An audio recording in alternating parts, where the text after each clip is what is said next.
I thought it would be funny for me and John to be talking and you'd be drunk in the back, just randomly doing stuff. I just thought that'd be great. I didn't mean like mute you, like I don't care what you're saying. I just thought it was he got funny. very offended by the muting. When you said you were going to mute him, he started launching personal attacks on people. Hey, episode 1, DJ's stream is a black box. Episode 2, it sounded when we were recording it, it was like T-Pain was talking to me and DJ. So I don't want to hear from either of y'all. No, I'm sorry. I just snorted, but yeah. I had some trouble in episode 2. I spent the whole day dealing with you attacking me because I said I was going to mute you, and you completely overlooked what I was trying to say. Like No, I got it, but it's just more fun if I lash out. Yeah, a whole day's worth of lashing. There you go, John. Eat on the stream. That's good. Yeah. What are you eating? It's a like today. Hold on. That is apparently that's going to become a thing of the podcast. What is John eating today? What is that? It's a quinoa salad. That carrots and kale. It's some sort of onion something dressing and some Parmesan cheese. What? It's a premix. It's the sunflower crisp. If anybody wants to go pick that up from your local grocery. No, they don't do that in Texas. I'm sure. No, they do. You just don't go to the salad section when you go over there. There is one. There is one. DJ has never known there was one. As many times he's been in HEB, he's like, they don't even sell lettuce there, I don't think. You can't see that from the beef tallow aisle. What's funny is you got to walk through, like where he was in Waco, I'm assuming, or were you in? Yeah. That looked like Waco to me. So you have to walk through the produce section to get there. He still don't even know it's there. You got to go all the way through it. He's never noticed. That's wrong. One day he's going to have to like stop to tie a shoe, and he's going to be like, when they do this? They put this whole new fruit section in. Yeah, I skipped the fruit section, but I did go to produce because I had to get jalapenos to make salsa. So I do somewhat hit the produce section.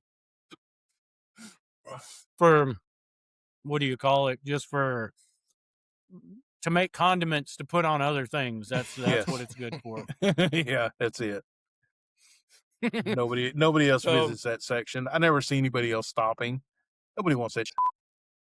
So, James, you've been pre-gaming, I mean, literally sitting in the studio for, what would you say? What time is it? I think it's 7 hours now. 7? You've been sitting here. It's just yourself. You're lone square. I don't know which side of me you're on here. You're lone square. You've just been sitting there listening to music. You ought to have a lot of stuff to talk about. This guy's life. Not anything on topic. I also noticed you sported in here a Texans hat. You're damn right I did. Well, he was rushing to put it on when you hit the record button. That's not what he had on. DJ called you out on not spending money on any kind of apparel. He went straight to Fanatics and ordered a hat. Hey, you said pick a team. I picked a team. So does that make it official? Yeah. For this year. It. All right. It makes it official for now. Yeah. James has teams on 8-month contracts. DJ is just projecting because he's a Cowboys fan, and no, because I am a Cowboys fan. Like, there's not been a day that I was not a Cowboys fan. And he has to project his good hurt. And the bad, mostly bad. He has to project his hurt. I literally have to go all the way back to 96 to have a good moment with the Cowboys. So that's just a few years back. Yeah, when I graduated high school. Decades. That's a few decades. Just a little bit. Most listeners right now are going, I wasn't even born. They're sitting there like 96. They don't even know it was a real thing. They're like, I've heard stories. I thought it was fake though. Yeah, it was. They don't even know time went back that far. I was kind of hooked though. I was stuck because I've been alive for 4 Super Bowls won by the Cowboys. because I was born on the day that they beat Denver for the Super Bowl in '78. Well, that's okay though. That's cool. That's cool. I mean, since '96 when they were winning Super Bowls, I'm sure they've just barely fallen short, ever since then. So James, right? They're always just right like we there. said to Like, John during scratching the college talk. surface. Yeah, just like we said to John during college talk. Don't talk to me about NFL. Don't. You don't get to speak in this episode. Don't come to me. What are you doing? Yeah, no. You have not earned that right. You don't get to bounce around teams and then come talk to me about NFL teams where I'm not bouncing. Oh God! I think it's funny. Funny. I think we covered that last time. I don't know. I feel like I get DJ's point. Yeah, you can't have any valid points. I guess they can't have any weight to them, but you can still do them. Yeah. You can do what you want. It's just not mattering to me. Just like you in college. Like, John, you can throw out all you want. The T-shirt thing's funny. It's great. But until you've been a diehard Tennessee fan for years, then I'm just going to be like, I get it. I got some time to put in, and I'll acknowledge that. But I mean, I've legitimately been trying. It's been an effort. Like, I've been putting in the work, man. We've putting in the work. We witnessed. You sure seem to be upset for it not to matter. I can see your body shaking from your knee, from you bouncing your knee right now. His leg, his foot's just like, ugh. My knees are. I don't care what you say. The telltale DJ agitation sign. All right, DJ just sent me a text and said, "Okay, mute James." he's ready. He's ready. He's like, mute him. I didn't think it happened this fast. Hell yeah, mute his So, ass. All right. Well, that's cool because James, like I mentioned, you've been here for a minute. Like, you woke up Saturday morning and thought, we're doing a pod today. I'm going to go ahead and get in there. I'm going to throw on my hat. Yeah. So I guess we just start with, let me back up. So to go into a little intro, I guess. So we covered NFC in part 1 of the NFL. Part 2 today, we're going to close out the NFL with the AFC, and we'll see how that goes. I'd like to say we're going to bolt right through this, but last time I said that, we were pushing one of the longest episodes ever with the most time spent on the least significant division in what we were even talking about. So James who knows couldn't let go. Yeah, James couldn't let go of Atlanta because of Bijan. And we couldn't figure out what to do with the rest of those sorry ass teams. I'm sorry. I didn't bring a spitter up here either. Oh, well, don't worry because there's no way we'll be. Because now I gotta practice aim doing it with a can, and I don't know how to do some people are brave enough to do where they push in the top of the can. No, I never want to do that because I always feel like the minute I try it, I'm like, do you got a towel for this thumb I just half cut off? Yeah, that's my son decided. I aim. That's what I get to work with.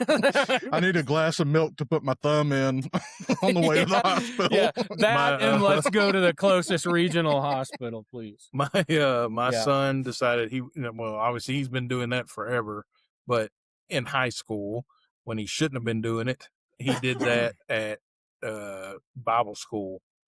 That's crazy. Who starts dipping in high school? And he decided to try to push his thumb through that thing and sliced him open and had to get stitches right then. Yeah, apparently there's some sort of, I bet there's Copenhagen. There's probably some sort of trick to it. And, but yeah, if you don't know it and you just see someone do it and you go, oh, I just stick my thumb in this very sharp hole and push really hard. You might mess up. So I've been dipping for years. Never tried that one time. Now, I will say I've taken like some wire cutters and cut the top out of a can like not a cool guy. But again, I don't feel like I score points by ripping my thumb through an aluminum can. It's kind of like people who like break it on their forehead or bust a can on their forehead. It's like, okay, that's cool. But I mean, I'm going to finish it, toss it in the trash, get another one, and I feel like you're no further ahead than me, and now your forehead hurts. Well,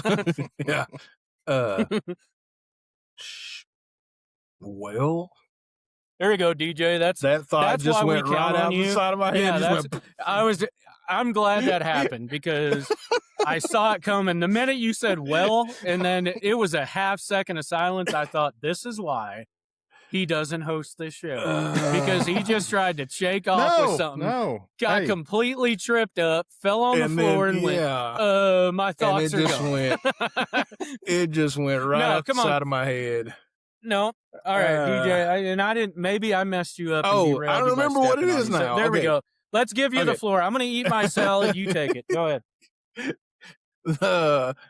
I saw that they have things now that you, instead of opening the can, you can put it on there and it spins around it and it takes the whole top off and makes it like a drinkable cup, basically.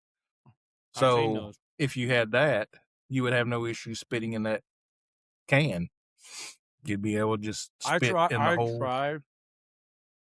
The best thing to use, I think, with anyone who dips, any dippers out there, is a bottle. I mean, that's the best thing. Or say you got like a Dixie cup or something, you can toss a napkin in. I mean, that works just fine, obviously, but bottle's the way to go. When you get stuck with a can as a dipper, it's a last resort. That means you had no bottle and you had no cup. So now you got this can. Here's my argument against this is the people that do that you use the bottle and you spit in, and let's say you decided to spit in a half-drinking Mountain Dew, so it appears that it still has something in it, but nobody's paying attention because it's got the label on it, so you don't really pay attention what's in it. This feels like a personal story. It is a personal story. And you can keep going, but just to stop you real quick, Mountain Dew is an interesting one because the best one to do that in is going to be like a Dr. Pepper or a Coke, where you can't tell the difference in the color. Mountain Dew, if it's a brown Mountain Dew, I feel like you ought to kind of examine that and be like, what's up with this Mountain Dew? But anyway, DJ drinks his Mountain Dews the way he walks through the produce aisle, John. Unless you're the person in the back seat of the car and you left a Mountain Dew in there and you grab it and don't pay no attention and crack it open and take a sip and it's like, that don't taste right. And then you look at it and you're just like, someone's done spit nasty ass Copenhagen in this thing. So I can't imagine. Multiple times in my life, I have drank other people's spit. It's what I'm saying. I can't imagine doing someone else's because I've never done someone else's. But I've done my own accidentally several times because going to the bottle, say you're drinking bottled beer, and you've got like 5, 6 of them stacked up in front of you with your fresh one, right? You're drinking and you're spitting in another one. Well, if you've had enough, it don't even take that many, but you get a little confused in the drink this one, spit this one, and you go the other way with it. Yeah, you tip it up and you get a mouthful of dirt and you're like, oh, that's not beer. So you go up and then you just go right back in like, that's sorry. That's bleeping gross. But I've had other people in my household here where, yes, I drink Dr. Pepper. I don't drink Mountain Dew or anything. So, I mean, Dr. Pepper is my drink of choice. So I've left those out before, and I've had 2 people out of the 6 in the house pick it up and take a swig. And yeah, I get to hear about that. It's like, it's so gross. And I'm like, doing someone else's would be very gross. And that's why when my son was in high school and decided he was going to pick up that, and I'm pretty sure that I got a lot of crap from YouTube because I had the rule of there's no tobacco in my house. That's why. Because I don't want to be either, number one, having to go around and pick up his random spit cups or whatever they are. And number 2, I don't want somebody in the house take a sip out of it because the ones I have in the house, if they were to take a sip out of it, it's instant vomit. Like they're just going to puke everywhere. Like it's just happening. Like it's just disgusting. I can't. Did you throw up when you took a drink of it? I have a gut of steel, dude. Whose spit was it? Ew, that had a lot of things in it. Well, I say that it was either him or his. See, I'm not trying to throw names out there, but well, I mean, boy over here we can believe you could have just said, you could have just said, hey, it was a guy I know. When I didn't ask, I guess I did ask, but I mean, you didn't have to answer that specifically. Hold on, you didn't say anything, John. It's the old boy over here said his name. He can bleep it. It was one of the. You can just say that. Yes, it was exactly bingo on the dot. There you go. Lord. It was one of them. All right, and we've hit a new low on the show. That I would like to say we won't break, but we'll do it again. We'll go lower. But yeah, we're gonna have to. We're gonna. Oh, you can say no. You can leave the thing. That's nobody knows what that is. But that's for real. Stop saying it. Stop saying it, because people are gonna know what that. Some people are gonna know exactly what that is. There's no way. There's no way that don't haunt you, even if you were an active participant. Yeah, there's got to be, especially if you were an active participant. Hold on. Okay. So in your life, in everybody's lifetime, in your life, you have certain moments, right? Where DJ's going personal stories today. I like it. Yes. A memory happens. Like it's a core memory. So you remember exactly where this happened. You were where you were when this was done or whatever happened. Like you remember those things. That story, the day I was first told it, I remember exactly where I was, and I remember where James was too, because we were together, and we both had this. It was like dead silence. We're just like, what? That was a bombshell. A gross bombshell. Gross. Should have been left on that rooftop. We're cutting this whole section out. There's assuming apparently no, no we're not. We're just gonna bleep it. There are no boundaries on this show. Oh my! I think we just get back to talking. If you're listening to this and you want to comment, if you've got a bad story about drinking somebody's spit or worse, I guess there's a few things that could be in a cup. I mean, maybe someone used a cup for other things. I'm just saying, but spit being the main thing. If you've got a story that you want I've been in here for 7 hours. We need to move it on, or bleeps are not going to cover it. All right. Well, I'm going to leave you with that. If you've got a drinking bodily fluid story, now again, let's put some boundaries on this. We're talking about unknowingly from we don't cup need or bottle or speak for yourself. You know what? We've got a story about drinking bodily fluid. Send it. We'll decide whether to talk about it or not. Deepburnpodcast@gmail.com. Yeah. All right. So no photos, please. We were I mean, all right, that's debatable. We'll our listener base right now is family and friends, so no photos. In fact, cut that whole conversation out. No, it's in there. It's part of it. Yeah, we ain't gonna take it out. We don't. We can bleep words. We can and bleep stuff some and stuff, names, but it's still gonna but be. We're not. We're good. We're not cutting out. Yeah, James. This is our life. Conversations. This is it. Yeah, exactly right. We're just people can know. So, to go back. So we'll talk to AFC today if we even get a chance, because, like I was saying before, is maybe we get through the AFC. I think it would go fast, but we're gonna actually have to get into it at some point if we want to at least finish it, even if it only takes 10 minutes. So, so we're gonna do that. And I was going to say, there's no reason that we would get bogged down with the weakest division in the AFC either. I mean,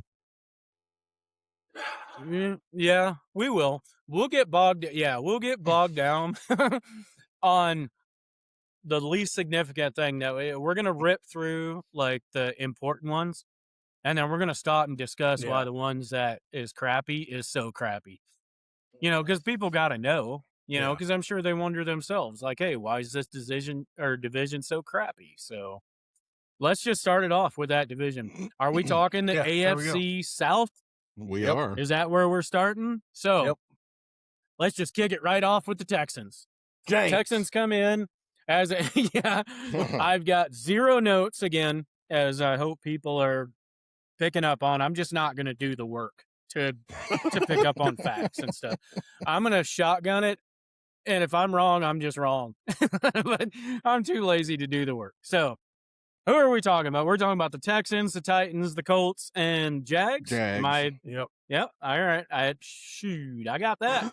All right. So you talked about the Texans last year. How'd the Texans finish in that division?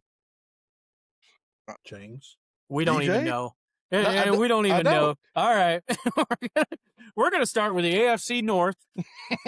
and we're going to talk we're going to talk about other teams while James learns about his new team. I'm pretty sure the Jaguars won it. Jags did win it. Yep. Jags won it. Thank you, James, for knowing your own conference. I was trying to throw it out there for James, but I don't even know what we're doing right now. I'm not the NFL guy, and I'm not taking notes. John can't claim the only one not doing the work. Yeah, but you're a Houston fan. Houston fan. I don't take notes because I can't tell you their record or anything, but I can tell you who won that division. Yeah, Jaguars. And I can tell you who didn't, and, things like that. So, all right. Either way, tell us about the Texans, James. Where are they going to finish this year? When you go around the whole thing. Okay, so you want me to kick it off? No, I'll take it. The Texans. Do it. My fandom, deep as it is. That's not about the Texans. That's about you. So, just my order of finish, I'm taking the Texans to win it. Now, I compare the Texans kind of the same way I do as the Falcons, the way I was talking about them. I think they're mismanaged. I think CJ is a decent quarterback. He's got receiving weapons. They've got a decent defense, but they have no running game and no line. They repeatedly bring in, they got David Montgomery. Montgomery, yeah. Yep. They keep bringing in these aging running backs. Now, last year they had twice or 3 times. It doesn't mean they keep doing it. Yeah, and I kind of think last year, the year before, they had a dude. They had Chubb and somebody else. Dude, Chubb's in his prime. His knee's just not. Yeah. Well, yeah. Yeah. Chubb's in his prime. He's got a peg leg. Yeah. Well, that's hard to be successful as running back in the NFL. But anyways. Yeah. Well, I just didn't want that to sound like a shot at Chubb, because Chubb is an awesome running back, but he has literally had his leg broke in the wrong direction twice. Yeah. So yeah. well, and that's what Montgomery the same way. He's a good running back. He was a good running back. He is a good running back, but he's getting a little long in the tooth. I don't think so. You're going to hear a little bit about Montgomery. You're going to hear about Montgomery from me in a little bit of fantasy talk, because you want to talk about a late round flyer, pick you up some David Montgomery. Anyway, we'll get into that. I think you're wrong. Good job. I feel like Montgomery has a damn good year. Barring that he stays healthy, I think he does very good down there. Okay. Well, I don't think that their line is good enough. So, but I'm still taking them to win the South. Okay. And then what? No, I think I love it. No, I think that with CJ and Nico and those guys, and their defense will you got keep them in a lot. Tank Dell might finally be healthy again. Yeah. So okay, so I think they'll make the playoffs and then kind of fizzle out like they do. Who's after them? Like who? What do you mean like they do? Is there other Texas teams that seem to do that kind of thing, James? No, I said get to the playoffs. And we're talking NFL. Oh, okay. All right. I was about to say, I said get to the playoffs. Don't let me think we're reverting to college, because I was talking about making the playoffs, not getting in there and losing. James, finish the division. Jags, Colts, Titans. Okay. All right. So Texans, Jags, Colts, Titans. Jags, Yeah, and I just being reasonable. The Jags will probably win it again, but I'm taking the Texans because I almost did it. I just want to break and let people know. Did you say I went in? I looked. And I was like, wait, I'm drinking out of that one. See, it happens. I hope to get video evidence of you doing it. You probably will at some point on this podcast. There's no way you guys, you'll know when I do it, even if I don't announce it, because it'll go up and then come straight back down. And there'll be a moment of silence where I'm going, So, gross. All right, DJ, how are you feeling about the NFC South? Apparently not quite like James about the new running back in Houston, but well, I mean, I have no issues with Montgomery. I thought he was a nice. I don't either. I just think he's a little getting long in the tooth. I think he hasn't been around that long. Not to mention, really. And like he was secondary, so he's little less low miles, kind of, in a way, a little lower miles. Okay. He started at Chicago, and I don't think they used him the way they needed to, as good as he was. And they should have kept him there. I don't even know why they got rid of him. He goes to Detroit. You got Gibbs there, so he gets to play second fiddle, or he's right there with him. Extremely talented, and Okay. I mean, I ain't gonna say he's gonna be a top 5 running back, but I definitely think he's gonna be a good one. I think he's gonna. Well, I hope he does.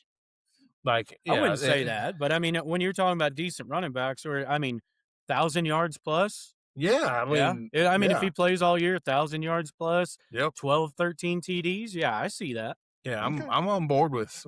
And he's got zero competition down there. He's got Woody Marks. Yeah. Yep.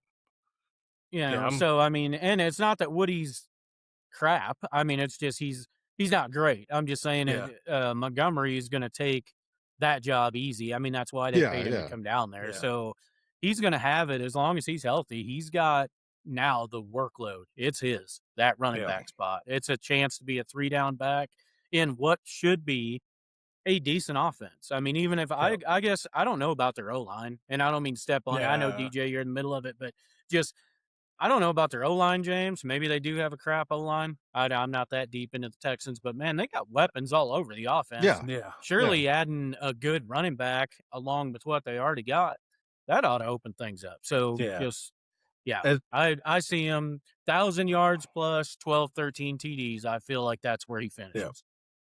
Yeah. I will say, as bad as James's takes were. We'll see. We'll see. Damn it, he has 7 hours to prepare. I actually agree with how preparing for other stuff. With how he picked the division. I think it's Houston, Jacksonville, Indianapolis, Tennessee. In Jacksonville, I feel like they're gonna take a little bit of a step back. I mean, I think they're still gonna be decent. Like I'm not expecting them to completely fall off. I don't think they're going to be quite as good as they played last year. Indianapolis. I mean, I guess if you believe Daniel Jones is going to come out and have the year like he started off with last year, then maybe. But I mean, Pittman's gone, right? And he went to so Pittsburgh. They lost some offensive stars. They paid Alex Pierce huge money, and now he's on the PUP list. Yeah, and it's like, I don't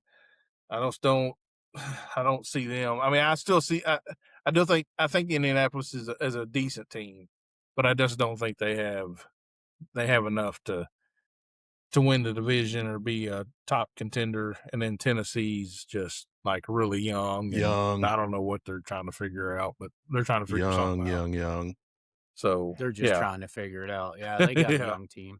They got a young team with talent that could surprise.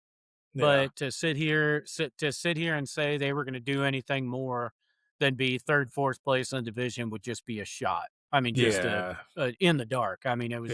There's nothing valid that's telling you that Tennessee is going to win it. Not saying they can't. I mean, it's not like we've never seen, something like that happen, or somebody that you didn't think win. I mean, it's just, no one's going to pick that. No one's going to foresee that. And if you do, there's no way you got all that great of reasoning. So, so I'll put Tennessee at the bottom of that, 3rd or 4th. I'll rank them, but I guess just to, again, go against the grain, I will pick Indy to win that division. And that's even with, I was joining in on the conversation. You lost Pittman, but honestly, Pittman's a stud. They never used him right, so they might as well got rid of him. They didn't. Because he could have been a top receiver that just, hopefully he does better. I like Pittman. So hopefully he does better in Pittsburgh. Yeah. I got no issue with him. But Alec Pierce, I mean, again, he go ahead. I was just saying, clearly they still have one of the best running backs in the league. I mean, still got Jonathan Taylor. If he can stay healthy, Taylor's extremely good. Yeah. Daniel Jones coming back. We'll see, because he's coming off season-ending injury too. Yeah. Which so that's tough. Yep, you got Jonathan Taylor. You lost a little bit off defense too. I think probably the best linebacker they had, they lost. So, Tyler Warren, tight end, is another. I mean, that dude's pretty good too. So, I'm just gonna pick them, saying they're the most not complete team, I guess, but the most they got veterans on the team. Not that some of these other ones don't. So let me skip. I'm picking Colts. I'll come back around to explain it further. Titans, like I said, are going to be third or fourth. And then I'm going to put Houston down there in whatever spot they don't claim. And then I'll put the Jags at second. So I'm going to pick the Colts, the Jags. Now, in my mind, too, it's kind of hard to pick between the two of them. So I'm not stretching picking them or anything, but I could easily justify picking the Jags as well as I could the Colts. So just to call it, I'm going to say Colts, Jags, Texans, Titans. And that's how I see that going. Sorry, James. But I'm wondering, I guess, too, CJ Stroud, kind of like Jaden Daniels, had his best season when he was breaking out, and then has done nothing. And it's not that I think he's bad, but numbers-wise, efficiency-wise, he's done nothing but go down every year. So it's kind of like, man, I know this guy can do it. I know he's talented, but, I mean, again, just because you can do it, it kind of matters if you are doing it. So, and he's not. So CJ, who has burnt me in 2 years running in fantasy football now, because last year he did it again, because CJ, because he had the down year the year before, he just slid. I mean, nobody was worried about him. Whereas, again, coming off that rookie year, people are like, he was a second, third round pick in our draft. Yeah. So, and we go early on QBs because I play with a bunch of goobers. And then once one goes, then they all start going. Like one person picks a QB, now it's like QBs.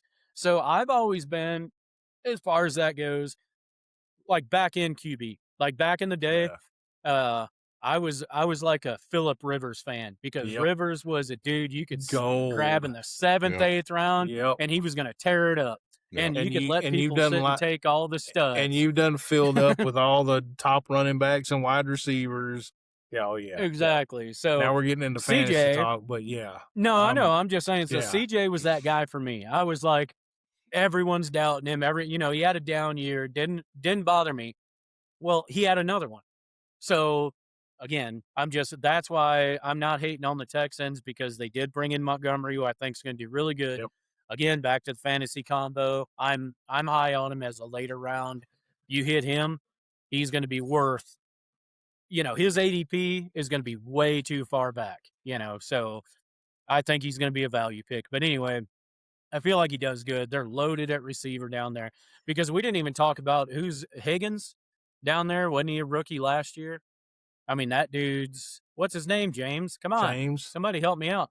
Does no one know who I'm talking about? Either way, he was a rookie. So you had Tank Dell, you had Nico, then you had Higgins.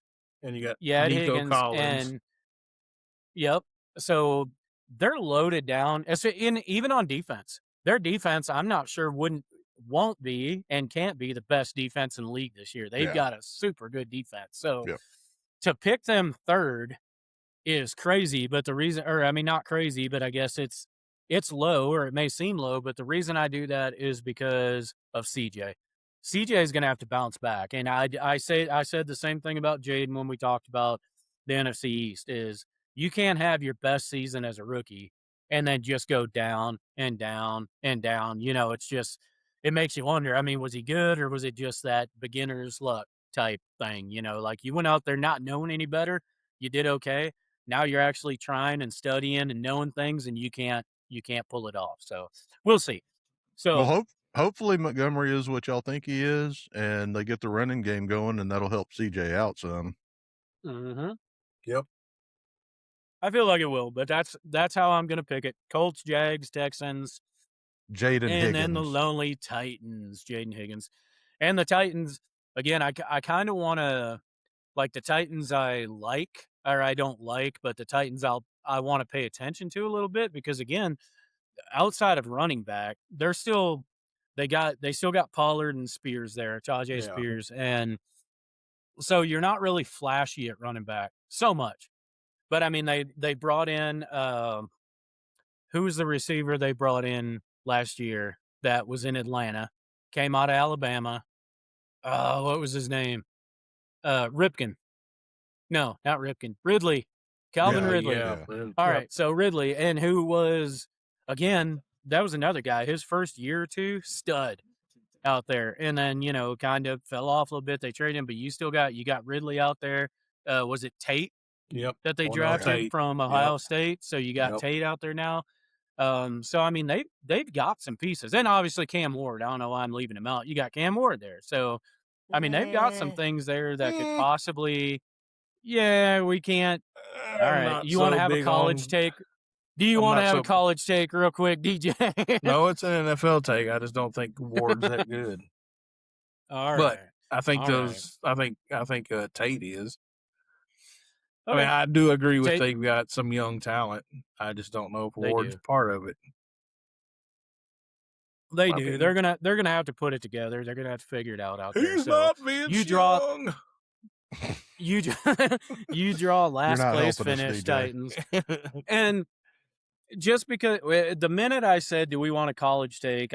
This popped in my head, and I thought, why did we not at some point kicking this off? Talk about my boy Carson Beck just lighting it up in the Hall of Fame game the other day. Your boy? Hey, it's on tape now. He's not my boy, but I'm just saying, Carson looked good. Who was it now? A guy I didn't know, ACC Player of the Year out of Georgia Tech. Is that where he played? Who was Haynes King? Yeah. Dude looked good too. Actually, both of them. Yeah, these dudes put up 50-plus points in the Hall of Fame game. They look pretty good. I would guess that based on, draft-wise and name-wise, people probably expected or hoped that Beck would look good in his deal. I mean, King wasn't even drafted. That dude's a baller. He is. Yeah, I'm telling King. you, I texted y'all the other night when he was good. The stuff he played. I'm telling y'all. Yeah, watch him. He's gonna get Kenny Pickett's spot. He's finna get at least the second spot. Yeah, I don't think that's and if he ever gets a start in the NFL, I mean, I ain't gonna say he's gonna be a All-Pro, Hall of Famer. Okay, it'll be a short span. It'll be a little, but. Talk about some fun football. That dude's a baller, and the Aggies let him walk because they weren't excited about him. He just wasn't doing what they needed him to do. Another one the Aggies let get away because that dude is looking for the next Johnny Football. Exactly. That dude's a baller. Y'all talk about me like directing conversations the way I want them to go. I'm just telling you. Y'all do the same thing. We take off going, and y'all are like. Back to A&M. Do you want the list of Aggie quarterbacks that they've done let go that went off to other places and were good? Like, I mean, I don't necessarily need the list. I'm just saying. Haynes King he's good. I think he seemed very accurate. He'd roll out and he knew exactly where he needed to throw the ball and he was accurate there. Like when he needed to run, he ran. Like I was about to say, they say he's wicked fast, but he didn't really showcase that because he's wanting to throw the ball and show that he can throw the ball. But they say he's fast. So I didn't. I didn't have a whole lot of preliminary info on this guy at all. He looked good in the Hall of Fame game for dang sure. But I'm just saying, I like how you redirected that because it just, at some point, I'm going to use that when y'all start giving me crap for doing what I do. And then also the fact that you're talking about how much you like him, because again, had they not let him go and just say he finishes 4 straight seasons at A&M and then now he's in college, you'd be completely trashing him and how he's not. Oh, that good. well, So, whatever. I gave Baker props last week, and I mean King's kind of the same thing. He's a scrappy, tough as hell dude. You gave him props now after admitting that you hated him. Did you? And now it's like, well, now that he's not a Sooner, he's okay. Yeah. Did you watch? King isn't an Aggie now. I'm going to assume, because you were just trying to get into it. I'm assuming you clearly did not watch any of his college games. No, I have no idea. No, I have literally no idea who he is. Zero. You want to talk about putting a team on his back and just, as a quarterback, like just whatever it took, running, throwing, like whatever, getting beat up. I mean, just taking hit after hit and just kept like that dude. Like, all the respect. And he's out of Lufkin. I think his dad was his coach when they won the state championship.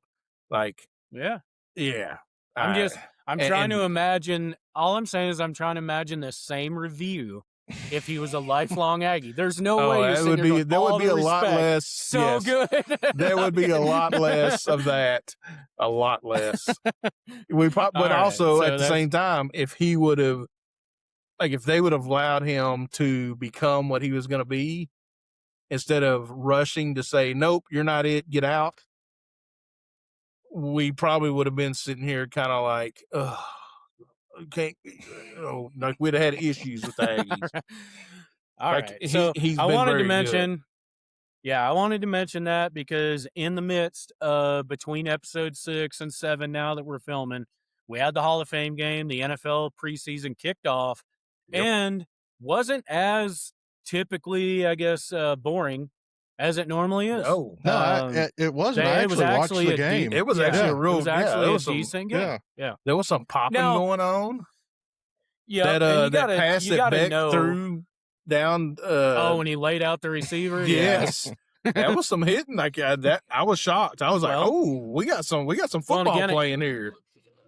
And again, a good catch. I mean, homie held on to it and took a shot, so, if nothing else, maybe the Hall of Fame game. And you got to think, I wonder why it is always kind of boring. I mean, it almost should look like it looked the other night because a lot of these young guys that are playing on that day will not get, they won't even get to wear that uniform again. Yeah. Like that's the one time so you would think they'd kind of be going hard. And again, kind of like that receiver willing to like, hey, I know I'm fixing to get lit up. Safety's coming across. You see him. And you got to, and not only that, I mean, he didn't hit him like on the straight run. He had to just kind of cut back in a little bit towards the safety that was coming in. So he knew it. He was like, I'm fixing to get hit.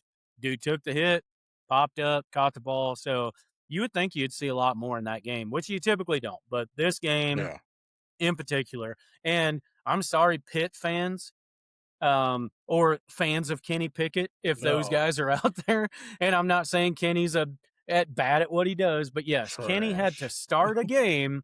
Yeah, he had to start a game that was then, I guess, taken over by these other guys who are fresh out of the league and put on a show. So with that being said, Kenny, I feel like it's over for you, bud. And that's what I was going to say earlier when you were like, he's threatening Kenny's job, or he took it.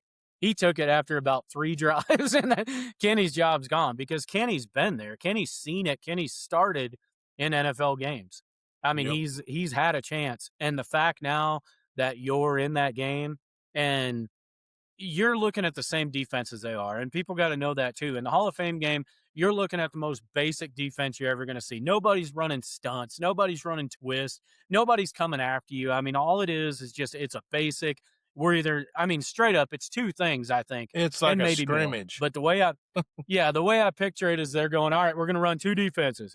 If I hold up a 1, it's man. If I hold up a 2, it's zone. That's our defense. Like, it's as simple as that. And Obviously, there's probably more to it, but I'm just saying that's in my mind. That's as simple as it is. It's a 1 or a 2. It's man or zone. It's basic defenses. So things are going to look a lot different for both of these guys. If they came out in week 1 and say Arizona's like, man, Carson looked good, we're giving him the start. Week 1, whoever they're playing is going to run their actual defense. And yeah, it's going to be tough for him to look as good as he did. But even that being said, we are on a professional level. Even if we're running a basic defense, typically the Hall of Fame game don't look like that. And obviously, typically a rookie very first NFL start don't look as good as those guys. I mean, those guys both looked comfortable. But I mean, it wasn't happy feet. It wasn't moving around and just chunking it. It wasn't luck. I mean, they were literally, and I'll say Beck more so for whatever reason. What he would do is drop backs, read the field, pump it off. I mean, again, I know, you know what, James, I will agree. And I never have, I guess, up until that game. And I don't know why that game got me, because he's an old voice and he's a voice of football. You know, he's become, I'll say this for him, and you know who I'm talking about. I'll say this for him. He's a voice of football that you can recognize. You hear his voice. You don't need to see him. You know, nothing. You know who he is. I'm not going to call him Madden. I'm just saying he's Summerall, Madden, all these old guys that did this, and you recognize him right off the bat. He's become one of these guys that you know who he is. He talks, you know who he is. But for some reason, after watching the Hall of Fame game, Chris, I'm sorry, bud. I mean, I kind of feel a little bit bad because I don't really have anything against you. But once James brought up that you were on the McAfee list, I kind of had to sit there and think, like, he kind of is. The more I hear his voice, I want to hit him with an object, some sort of solid object right inside that. I don't know why either. I mean, it's never happened to me before, but he's kind of annoying. I mean, this dude will jump on. So he's known for like you guys see all the GIFs and stuff. I'm sure the memes, whatever the difference is between the two, I don't know, but you guys see him. It's like the Mahomes thing. He jumps on the Mahomes, but once this guy starts glazing somebody, he's like the ultimate glazer. This dude will glaze I'm surprised these two rookie quarterbacks were even able to play covered in like the secret of the ooze from Ninja Turtles, because that was from Collinsworth's glazing that he was spitting out of the booth. He's just in the booth, just like, God, man. Yeah, firing it off. He was. It was like, man, and it got annoying. I'm like, he is glazing. It's overboard.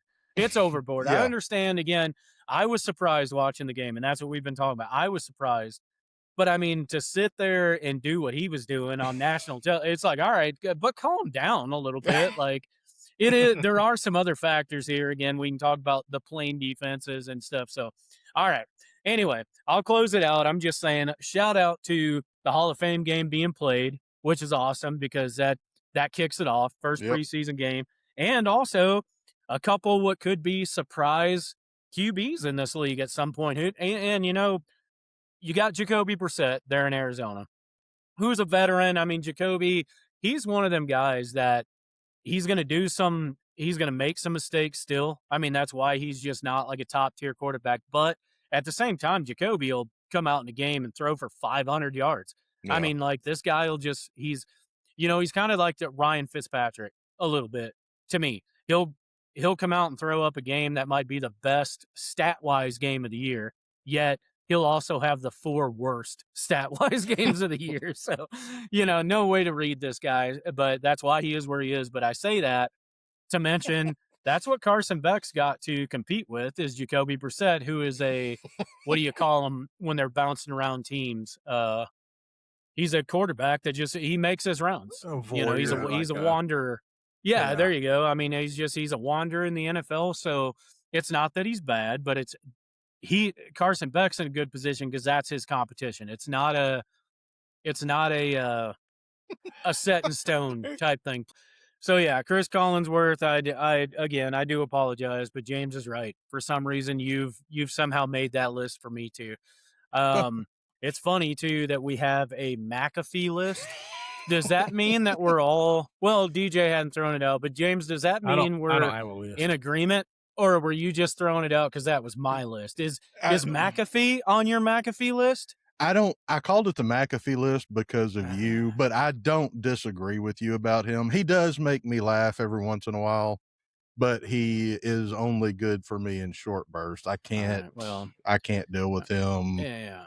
All right. And I was going to follow the Collinsworth text up the other night with, I hate, because he has been at it for a long time, and I didn't know if it was just me that felt that way about him. But when he's done, I hate to know what's coming in behind him, so I hate to complain too much about him because, I mean, after he's done, it might be Pat and Kirk up there. Dude, it's so hard. And obviously the evolution of the game and time and everything else, you're going to lose these guys. I don't even need to ask just because we're in the same breath of life here, us in the same quadrant of time. But I mean, Madden will forever be, I think, for us, like just number one. I mean, because of what he did. Pat Summerall, for me, like, again, I know who he is. I can recognize his voice, but that was a little bit before. I mean, I'd have been pretty young when Pat was already starting to get out, Al Michaels. Yeah, and that's exactly where I was going with this. For me, I think the main voice of football, if we're just talking about a body of football watching, is Al Michaels. Al Michaels is my, I guess, John Madden. And to me, just as good as an important to the game and officiating. John, just to touch on him, I mean, this guy was a player, a coach, a legendary, I mean, all of those, I guess, maybe coach and announcer more than a player, but I'm just saying legendary at everything he did. Plus, he was just John Madden. If you were privileged enough to watch this guy, I mean, he was himself 100%. Yeah, he had tons of personality. And I think that's my thing with Chris is I think, again, he's a voice, he's there, but I feel like he stretches it way too much. Like he tries to like someone way too much, or he tries to buy into something way. Like, I just feel like he tries too damn hard. Like, just be Chris, and again, Al Michaels is just Al, them guys are at the age, they're not about to, I guess, overindulge in something. I mean, they're going to call it the way they see it. And they're just going to be like, there you go, So, and same thing with Madden. I mean, he might call out something you did boneheaded just as fast as he called out something you did good. So, that's what I miss about them guys. And again, with Chris, you don't get the mistakes, you don't get the bad side of it. You just get the, oh my God, this guy. And it's like, well, okay, but it's just not real. I mean, nobody's superhuman. Let's also talk about their flaws, and that's what he don't get into. So anyway, Chris is on the list. You're right, DJ. Let's move on. I never knew that though. Al, you'll never be on the list. You're still my guy. You're still my guy, Al Michaels. So where do we want to go then? Let's just move over to. Well, we've only got three AFC divisions. We've been going in an hour.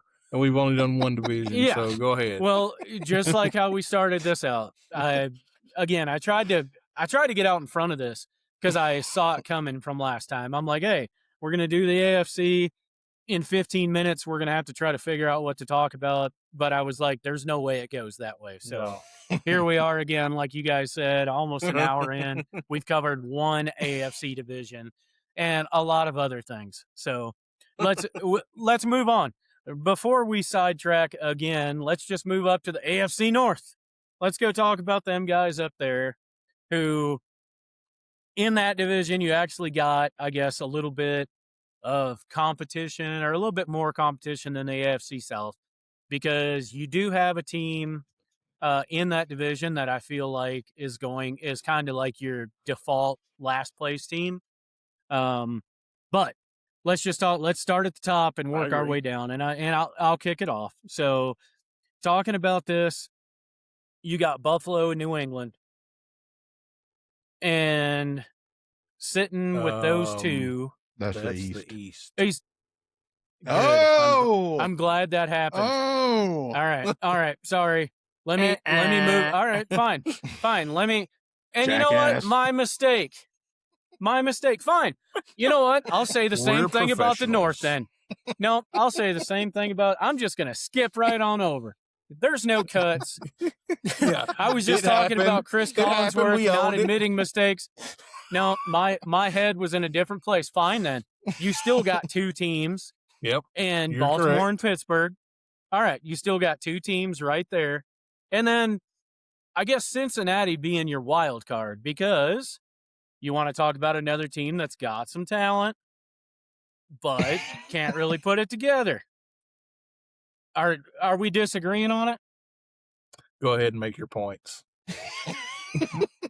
We are going to disagree on this. Well, good. I don't want you to disagree with me. This is my take, DJ. So you do want me to disagree with you? I mean, if you disagree, I definitely the show is going off the rails. I definitely want you to disagree with me. All right.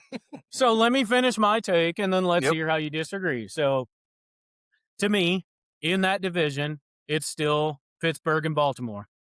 And Pittsburgh, again, let's just start with them. Pittsburgh brought back Aaron Rodgers, brought in Mike McCarthy, who right away I want him to do really good because just to pee off any Dallas fan from Mike McCarthy coming down there. I mean, again, on the AFC side, I would not mind seeing Pittsburgh. And they're going to, because he was down there in Dallas and, I mean, he peed on you or y'all peed on yourselves. Y'all pissed your own pants, DJ. Yeah, so sat in a barn coming up with some. That's what he did. That dude was over there. All right. Well, either way, you got Rodgers coming back, who nobody's going to say he's Rodgers, but he's still Rodgers, if you know what I mean. He's not Rodgers, but he's still Aaron Rodgers. He still understands. Rodgers. Yeah, okay, but he still understands the game. If you had, and it, you know, people have quarterbacks, but I'm just saying you're one of these teams where you don't have a set in stone QB. Okay, you know what? Since James is laughing, let's just talk about let's talk about Houston. We're going to revert back real quick, and this is a whole Aaron Rodgers thing. If you've got C.J. Stroud or Aaron Rodgers for 1 year, I'm not talking longevity because they're obviously a big age gap, but I'm just saying 1 year, one year, one shot. You would take right now C.J. Stroud over Aaron Rodgers just for this year, or even throwing him in last year? I'd say no. Maybe you would. I would take Aaron Rodgers all day long. So what I'm saying is Aaron is not 2010 Super Bowl winning Aaron. He's still Aaron.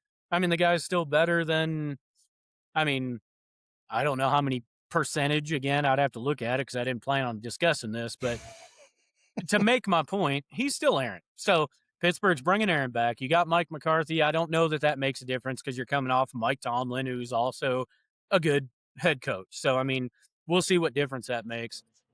They made no change at running back. So in that case, the whole Jaylen Warren experiment, I question. I mean, I just, again, to go back to fantasy, I completely stay away from him because I don't like their run game. And I don't even know now Kenneth Gainwell might have moved now, but I think he was up there for a minute. Either way, they brought in Michael Pittman. This is what I'm getting to. This is what they did as an upgrade, is brought in Michael Pittman, who is, in my mind, I like him. I think he's a stud. If he's used correctly, I think he's good. So you pair him now with DK on the other side, that receiving core might look good. And then you still got Freiermuth as a tight end, who's quality tight end. You know, that guy, I mean, he's good. Yeah. So, and then the Pittsburgh defense, and the reason I put them in Baltimore both up top, is because these are teams, again, throughout my NFL history, or most of it, anyways, these two teams can't help but have good defenses. I mean, they're just, and in that division itself, these are two, they want to run that division bad, even if they're losing to other teams in other divisions, them too. So anyway, Pittsburgh, I don't pick to win the division. I pick Baltimore to win it, just to go ahead and throw that out. But I do feel like Pittsburgh is a solid possible number 2 pick, because to go back to the Cincinnati thing, where maybe this is where DJ was agreeing, is Cincinnati's this wild card team who they've got pieces in place, but Burrow's been hurt. Their defense ain't great. So they're a team that maybe can do something, but I don't know. I don't feel confident in those guys at all, like literally at all. So Baltimore lost their head coach, brought in new head coach, still got your pieces in place though. I mean, they still got some studs there. Same as Pittsburgh. They're always going to have a defense that's going to be tough to deal with regardless of who's on it, because defense is just what those two towns do. But Lamar Jackson, it always depends on which Lamar is going to show up. And if you want to talk about some injury concerns, Lamar's another one. Maybe he plays some, maybe he's out 90% of the season. I mean, you just don't know. But I'm going to pick them, barring a healthy season. I'll pick Baltimore to win it. I'll pick Pittsburgh in second. And then I'll put Cincinnati in third, only because we all know who's picking up that lonely fourth place. And that's going to be the same team that's typically in that place, and that's Cleveland. Because Cleveland, like the opposite of what we've talked about some other teams, and when we talk about the structure of ownership or coaching or just the way the team's put together, Cleveland from top down, I don't know what to tell you. There should be pink slips for everybody in that building. Literally fire everybody that you employ right now. Just let them all go and then just rebuild fresh with all new people and see how that works. It's a crap show from top down. So I'll just end it there. That's me though. Baltimore, Pittsburgh, Cincy, Cleveland. And then DJ can tell me what I'm wrong about. Okay. So I'm actually going to pick Cincinnati to win the division. Me too. I'm going to go out and say that this is the year that Burrow stays healthy. And we know what Jamar Chase is. I mean, that dude's I actually hope it is. Freaking just stud. To say that. I actually hope it is. Yeah. I mean, I want them guys to do better. Brown. I mean, offensively, they're good. Defensively, yeah, there's some questions, but I'm just, man, I don't know. Maybe it was, I honestly don't know. I can't really explain why I feel like they're going to, yes, I think that this is the year that they end up winning the division. Now, okay, in saying that, like, you almost had to leave the room because you disagreed with me so badly. Yes. And then came in with because Cincinnati first, but I don't know. Yeah. that was your argument. Damn. So, all right. Okay. Yeah. And that's not saying that I don't think that Baltimore is going to be very good. I think that it's going to be a battle between them and Cincinnati to win the division. The reason I backed up is my take on Pittsburgh. I don't think Pittsburgh's going to be very good. I think they're possible. maybe like one game over 500, like 9-8 for the season. Like that's where I have them. So you think McCarthy carries his previous records from Dallas over to Pittsburgh? Yes, I do. I think he carries that over, and I think Aaron Rodgers carries his current stuff that he's been doing since he left Green Bay over to this year, which means he sucks. He needs to just lay off another shot.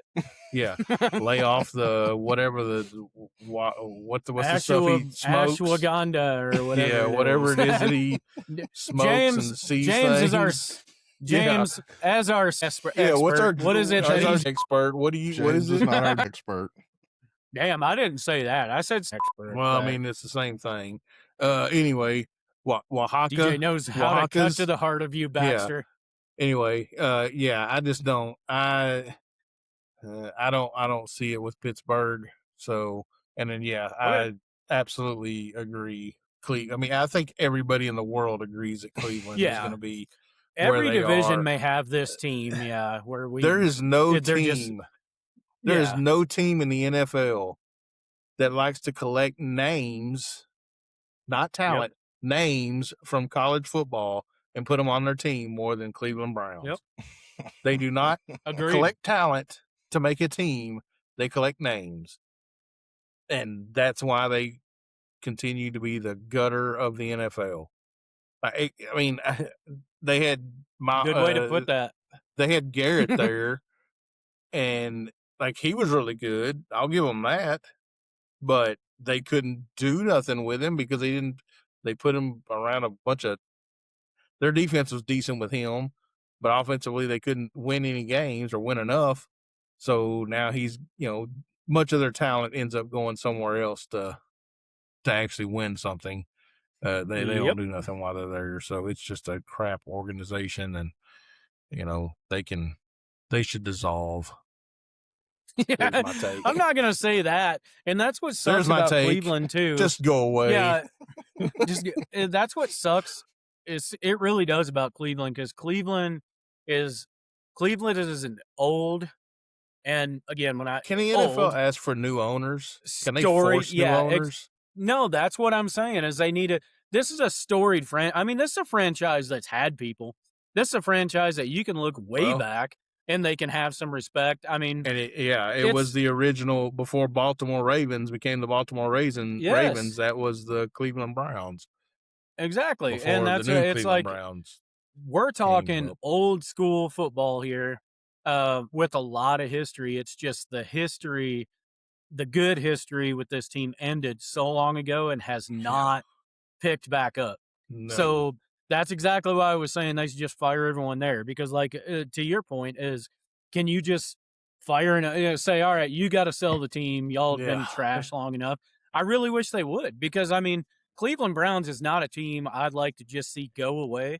But at the same time, it's like, how can they not be on whatever a chopping block would be? They always talk about like the Jags. So with these international games, there's always been rumors like, hey, the Jags are going to move and they're going to go over there and they're going to be like England's team, because we have all them games over there, and it's like they're going to be the ones to move and all this. And Cleveland's always one of the first teams I think about. I'm like, how are other teams on the I mean, Jaguars are an expansion team.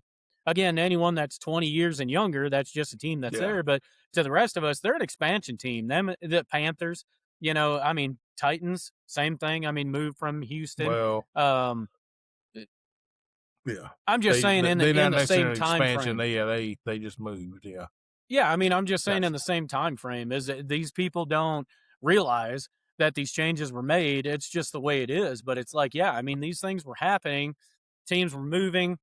I mean, in the last 30 years, it makes us seem old, but teams were moving. New teams were being brought to life. And then you've got Cleveland, again, who's been here since dinosaurs. And it's like, how are they never on this? Like, hey, if we're going to send a team to Mexico City, send Cleveland. Send Cleveland's ass to DJ, be. DJ, don't send Cleveland. So anyhow, let's send Cleveland to London. Let's send them to Canada. The new Ontario Browns. Blame Canada. All right. So yes, I mean, we get once again out in the weeds, but I mean, I don't want Cleveland to be bad. I mean, Cleveland's, to me, has still got a right to step back up and do something good. I mean, in my mind, and they won't, and they haven't in my entire lifetime. Like DJ said, they flashed because they'll just draft names. I mean, it ain't that they're the greatest, but they'll go, oh, this is a big popular name. Shit, we'll take him and we'll make a splash. We'll get some immediate headline. Shedeur Sanders, I don't know that was any different. Shedeur sat there, nobody's touching him, right? I mean, everyone, well, maybe not everyone, but people should remember, if you watch the draft or something, Shedeur come in, he was a big name, not because he was one of the better quarterbacks. I mean, it ain't that he was trash, but it wasn't because he was one of the top names. It was just because he was Shedeur Sanders. So it's like, hey, where is he going to go? Colorado up here retires Travis Hunter's jersey, which, again, you got a two-way player, kind of a hybrid type guy who was, I mean, in college. I mean, even still, I know he got hurt last year, but I mean, good. So, I mean, no doubt that, hey, this was any team in the country would have liked to have Travis Hunter. There's no one who would have said no to this guy. So, but now Shedeur Sanders, they retire his jersey at the same time, and you're up here like, why? Like, again, I'm not saying he was bad, but it's like, okay, but he was nothing special. Why are we retiring this guy's jersey? And it was here, like I said, locally, to me, it was just like, it's just because. I mean, his old man's the head coach. He's a Sanders. Yeah, we gotta make a splash here. So on the draft day, this guy slid and slid. Nobody liked this guy's interviews. I don't know him personally, but apparently they didn't go well. And you get to Cleveland, lo and behold, Cleveland of all people, hey, who you drafting here? And I don't even remember the round, but of course they take a flyer on this guy. And then took Dylan Gabriel and 19 other quarterbacks out of college, just trying to make this work. And again, we go back to this is a team that let Baker Mayfield go, which might have been the best quarterback thing to happen to you in 40 years. Okay. So, anyways, moving back on. Yes. Super Bowl, if they kept him. Dang, you want to I'm derail a podcast, throw out Colt McCoy. I didn't even get a reaction from James. He just sat there No, because James kind of pulled a DJ there and went, It didn't. I don't know why. Was bringing Colt McCoy in better than bringing Dylan Gabriel or Shedeur in? No. Because this whole time I'm sitting here thinking I'm not going to buy into John's. I'm not going to mention Johnny Football, and then you bring up Colt. Well, I brought up Colt, not Johnny Football. Admittedly, he wants to say without saying, which is even worse. Which is even worse. All right. No. So either way, let's get off Cleveland. I'm just saying. Yes, they bring in people that make no sense, and then they let people go that do make sense. So that's Cleveland for you. All right. Can we go then to the AFC East, which is where my brain tried to go a while ago? And, it's funny that it's the AFC East, and then they reached all the way down as far south as you can go on the East Coast. And said, "Oh, you're in this too." We'll throw Miami in there. Yeah. So everybody else is like within 100 miles of each other. How is it? I know Jacksonville and Miami are down there together, obviously. Yeah. So someone's got to, but even still, like in line with each other, I think it makes it makes no sense. AFC East, the Miami Dolphins. Every other team plays in snow. And then you bring up Miami. Miami shows up in shorts and sunglasses. Like, what is this going on in Buffalo? So, all right. So let's move over to the AFC East where I was going. And it was the same thing, I guess, in my mind that DJ was arguing is, to me, you got the two top teams there. And almost, I feel a little more confident, I guess, saying this one. Pee break again, James? Or no? I mean, he's saying there's only one team. I know I'm not the NFL guy, but can I throw out my rankings for the North? Oh yeah. We just skipped him. Bastards. Well, dang. I'm sorry, James. I forgot you were there. You may go now. You may go.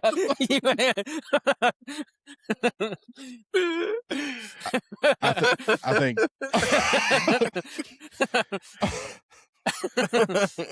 Nice reference. All right. I truly do apologize. We did some yapping on that one. Well, I think so. And I looked up and I seen the clock at 1:19, and I was like, man, we better get moving. So I just, I'm sorry. No, I guess my input doesn't matter in the NFL at all. So I'm sorry. For the North, I think DJ nailed it. Okay, to the East. That's it. You pause the program just to agree with DJ and move on. All right. So we're on to the East. No, I did have it exactly like DJ. I just wanted to be an ass. So we're going to put it on the record. Put it on the record. Make it official since we're making. And here's where we bogged down because now we're talking the new Texas, the Texas NFL team is Miami. So now James is going to get really bogged down on it. No, y'all keep throwing that out. No. You don't think so? No. You don't think Arch is going to Miami? I hope he doesn't. Well, I mean, he gets to watch Quinn, and I guess they signed what was the Green Bay backup this past year? What was the Green Bay backup? Willis. Yeah, Willis. Yeah, he's the quarterback, but he's still got Quinn, and I hope Quinn does good. Taft. And I'll say this: Malik's got the starting job down there. I mean, that's why they brought him there, because of how he did, backing up in Green Bay for 2 years.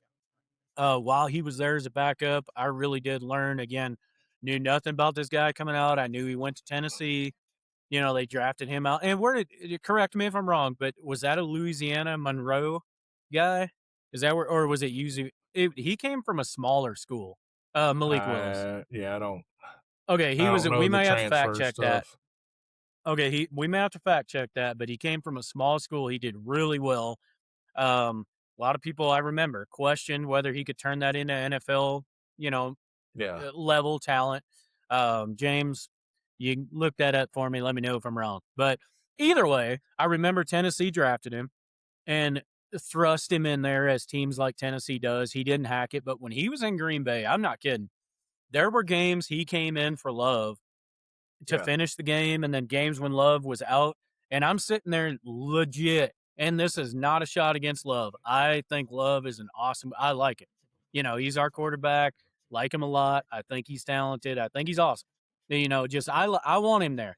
So I don't know what else to say this ain't a shot other than Malik would come in, and I would almost go outside of the name Jordan Love and outside of the fact that he's your starter and he was a first rounder. I'm like, if you took all that out of this conversation, I'm not sure Malik doesn't give you a better chance in certain situations. I mean, I agree. In Green Bay, Malik turned into a really good quarterback. And yes, he's got some wheels. Like, the guy is super fast, but man, he started dropping dimes out there. Like, his passes were beautiful. So anyway, I just say all this to say we sit here talking Miami as in it's a team that's, come up in the next draft. Miami's looking for a QB. Let's see how Malik Willis does this year. Maybe he doesn't do it there. Okay. So Jeff, so again, a small school, right? I mean, he didn't come from Georgia, Ohio State, Oregon, Texas. I mean, he came from a small school. So Jeff Hafley, who was a defensive coordinator with Green Bay last year, left Green Bay to go to Miami, took the head coaching job. Troy Aikman is now the GM for the Miami Dolphins. And they brought in Malik Willis. Yeah, was that new news for you guys? I didn't know that. I'm sure apparently, DJ did. You know what? Let me be the only guy that pays attention. Y'all didn't even know there was a Vince special. And look at you guys now, all surprised. But I did see the confirmation of that. Yes, there is a Vince special. And I will be tuning in. Do you have a horse sound effect? I wish I did. Yeah, Shut let's up, just James. do this one. Y'all. DJ didn't even know. What a loser. I did not know that Troy. So does that mean he's not broadcasting anymore? Or he is broadcasting. He's going to take that job. Tom Brady, kind of part owner, still. Well, no, because again, Brady's just partial owner. I mean, he's an owner. When you break that down, that's a monetary contribution is all he's making. Maybe he gets to sit in some meetings, and yes, maybe they take his thoughts into consideration about things. But I mean, he's minority owner. That's it. Troy Aikman's literally the GM for the Miami Dolphins. I did know that he had been. So he's involved in everything. Yeah, I did know that he was trying to become something like that. He kind of wanted to be like Elway was, in Denver, like just building a team and all that stuff. But I didn't know that he had actually gotten a position. So news to me. So breaking news to our fellow host here on Deep Burn. I mean, Jeff Hafley went down there, first year coach, but he brought Malik with him from Green Bay, which I think was very smart. even if Tua was still there, very smart. And obviously Tua is not. But and then Aikman is the new GM. So Miami's got a chance. Again, I say all this to say I got Miami in third. So I don't think Miami is threatening. But what the point I want to make is they've got some potential there. Making moves. They did get rid of Waddle, which hurts. They sent him to Denver. Yep. Waddle was the best receiver they had. You still got Achane there, who's a stud. Malik Willis, like I said, you bring him in. We'll see what their receivers look like. But I'm telling you, I'm excited to watch Malik Willis. Like, he's a guy, I know he plays for Miami now, but I'm pulling for him, and I'll watch him. Like, I want him to go down there and do good. So maybe Miami's able to surprise some people. But yes, Miami, with what they got now, like I said, I'll pick them third because do we want to go ahead and cover our fourth place team in this division? Like I said, every division's got one. So we can go ahead. What I struggle with in this division is between Buffalo and New England. And it's like, how do you pick between the two? And I guess if you're trying to argue the fact, right? So New England is in the AFC Championship this last year. No, New England was in the Super Bowl this last year. Mm-hmm. Am I dreaming? They were in the Super Bowl this last year. No, they were. Yeah, New England was in the Super Bowl this last year. I don't know why I was thinking they lost in the AFC Championship. Again, sorry, Seattle, when you make a Super Bowl, even the most knowledgeable NFL people get confused because they're like, okay, this ain't real. This is an AI football season. It almost feels like last season was one of those Madden it was one of those Madden generated seasons. It's like, yeah, no, that's not going to happen. All right, well, it was kind of a funky season, I think, for a lot of people. But anyway, yeah, they made the Super Bowl. The Patriots did. Again, Buffalo, they're there now every year for what seems like, 4 or 5 years, always right towards the end. Can't close the deal. They just can't do it. They've had trouble getting over the Kansas City hump. Kansas City was a non-factor last year. Kansas City removed themselves as a speed bump last year, and you still failed. So I guess that's going to be my argument then.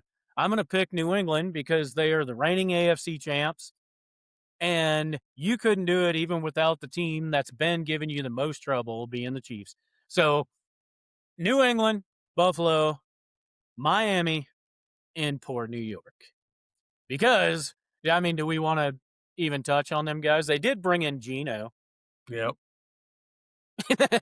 They run in Geno. Here's how sad this is. They also traded for the receiver from Indianapolis that used to be at Texas, and suddenly I'm drawing a blank.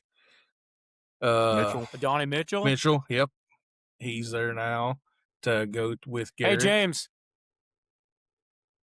So, and you still got Breece Hall. Hey, let me help you guys out with a Donnie Mitchell. Yeah. Let's just say we disagree on our rankings on that division because I have Miami at the bottom and a clear bottom, like not even close bottom. I have Miami way down there, like 2-win Miami. That's where I have them. Damn. I have the Jets in third, at 7 wins.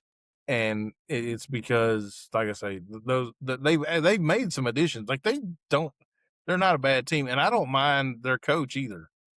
Like, I think he's decent. I just think he needs some time.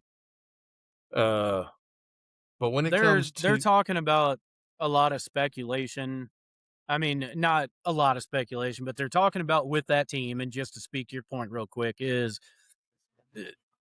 as sad as it is, I guess, they're like, man, they're bringing in Geno Smith, which is the best quarterback that all these weapons have ever had.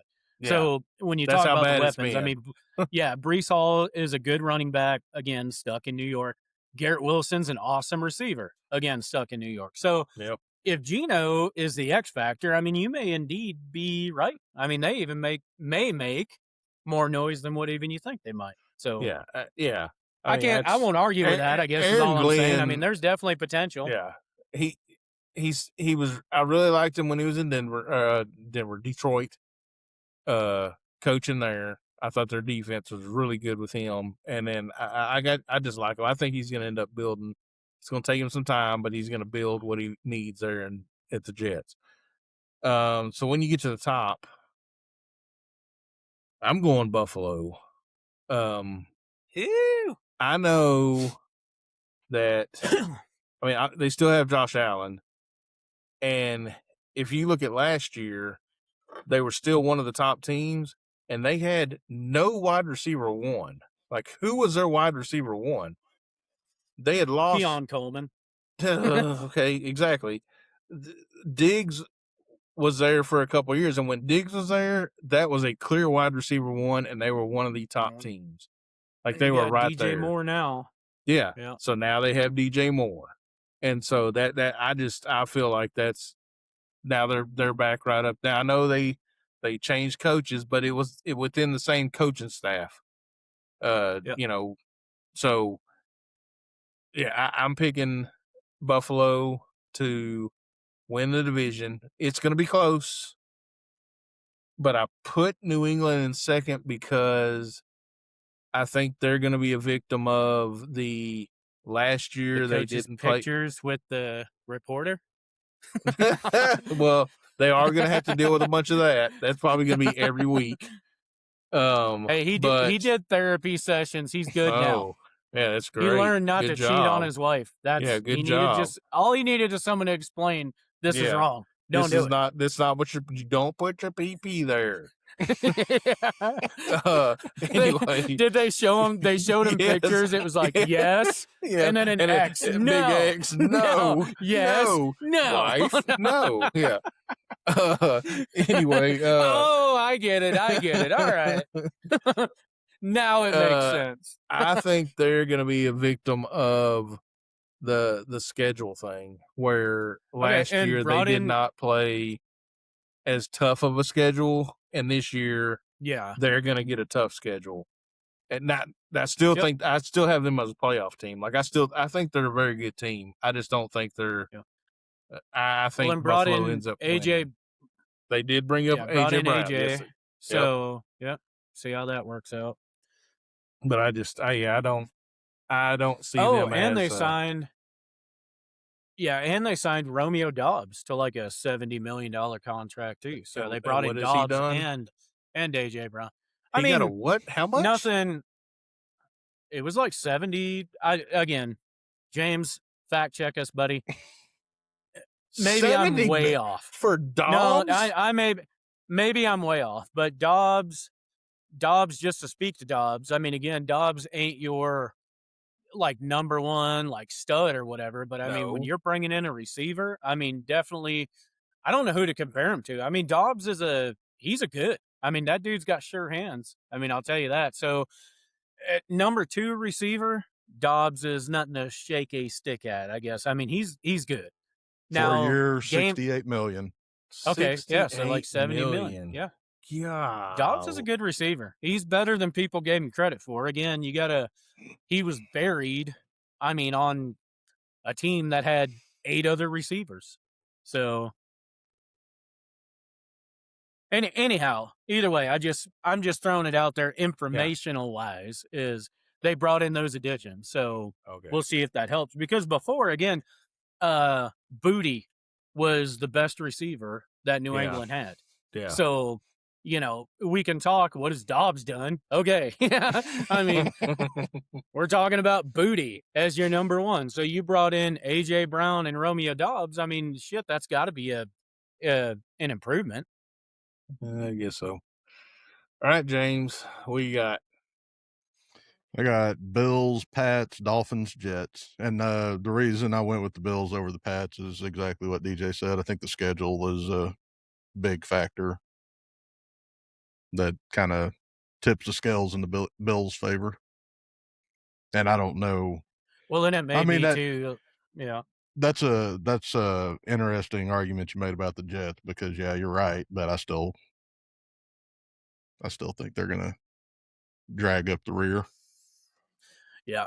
I feel like they will. And maybe again, I mean, like I say, I mean, DJ's argument of putting Miami last. I mean, if you're picking Miami and the Jets, and then the other two teams are New England and the Bills, I mean, it's pretty easy outside of some surprise season to say, well, there's your number 3 and 4 teams. I mean, right. I guess if they finish in reverse order or whatever, I mean, doesn't really matter. I don't think it's going to be a surprise. Yeah, that's what I'm saying. I mean, so you pick Miami and the Jets last in a division that's got a defending Super Bowl appearance and a team that's been there again. I mean, and maybe improved, from last year and the years before. So, yeah, I mean, I think New England and the Bills take that argument there, and I wouldn't be any more surprised to see them two finish 1 and 2, however that is, the same as I wouldn't be surprised to see Miami and the Jets to finish. I mean, either one of those could flip flop. I think what we all do agree on is your top 2 teams in that division, and the only teams that have a chance is Buffalo and New England. So we got 2 Buffaloes on the pick and 1 New England. So, but I mean, again, I don't see it. It goes back to like that default thing. I mean, New England was in the Super Bowl last year. I'm going to give it to them. Now, if Buffalo finishes ahead of them, fine, but they're going to have to do it first because they had a chance last year too, and they didn't. So, I think they get it together a little bit better this year, though. All right. We got one more. DJ, why don't you lead it off for us? Take us into it with your expert analysis on the AFC West. Oh, well. Enticing. The AFC West actually is a very difficult one because I think there's really 3 good teams out there that have, I mean, that's going to be a bloodbath in that division. So as we've done before, I'm going to start with the one at the bottom, and that's Vegas. They are going to be 4th. I mean, that's a young team, and I don't know what John's doing there, but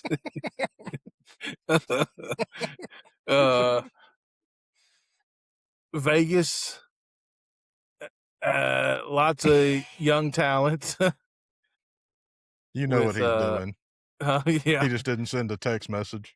Yeah. You got Mendoza. I don't know that he starts the season. They may hold him back for a little bit. I know that Tom Brady apparently has been pushing for him to stay back and hold off a little bit before he starts, which would probably be good for him. Genty, very good running back. I mean, they got the pieces there. It's just they need time to gel. They're going to be a very good team before everything's said and done. And but either way, they're at the bottom. When I start looking at the rest of it, so I have Denver finishing 3rd. A little bit different, a little bit difficult schedule. I think that's going to play. I'm going to put that under a bold take. I think that, and I don't think they make the playoffs. Like I think they have a good season, and I don't think it's good enough to make the playoffs. I think it's going to be another schedule deal, a little bit more difficult. Knicks, now everybody's had a year to see what he can do and, adjust calling defense against them, those kind of things. So I'm going Denver 3rd, Chargers 2nd. I don't know why. I like the Chargers. These are all legitimate arguments, DJ. I did at one point own a John Harbaugh jersey when he was with the Colts. So you did.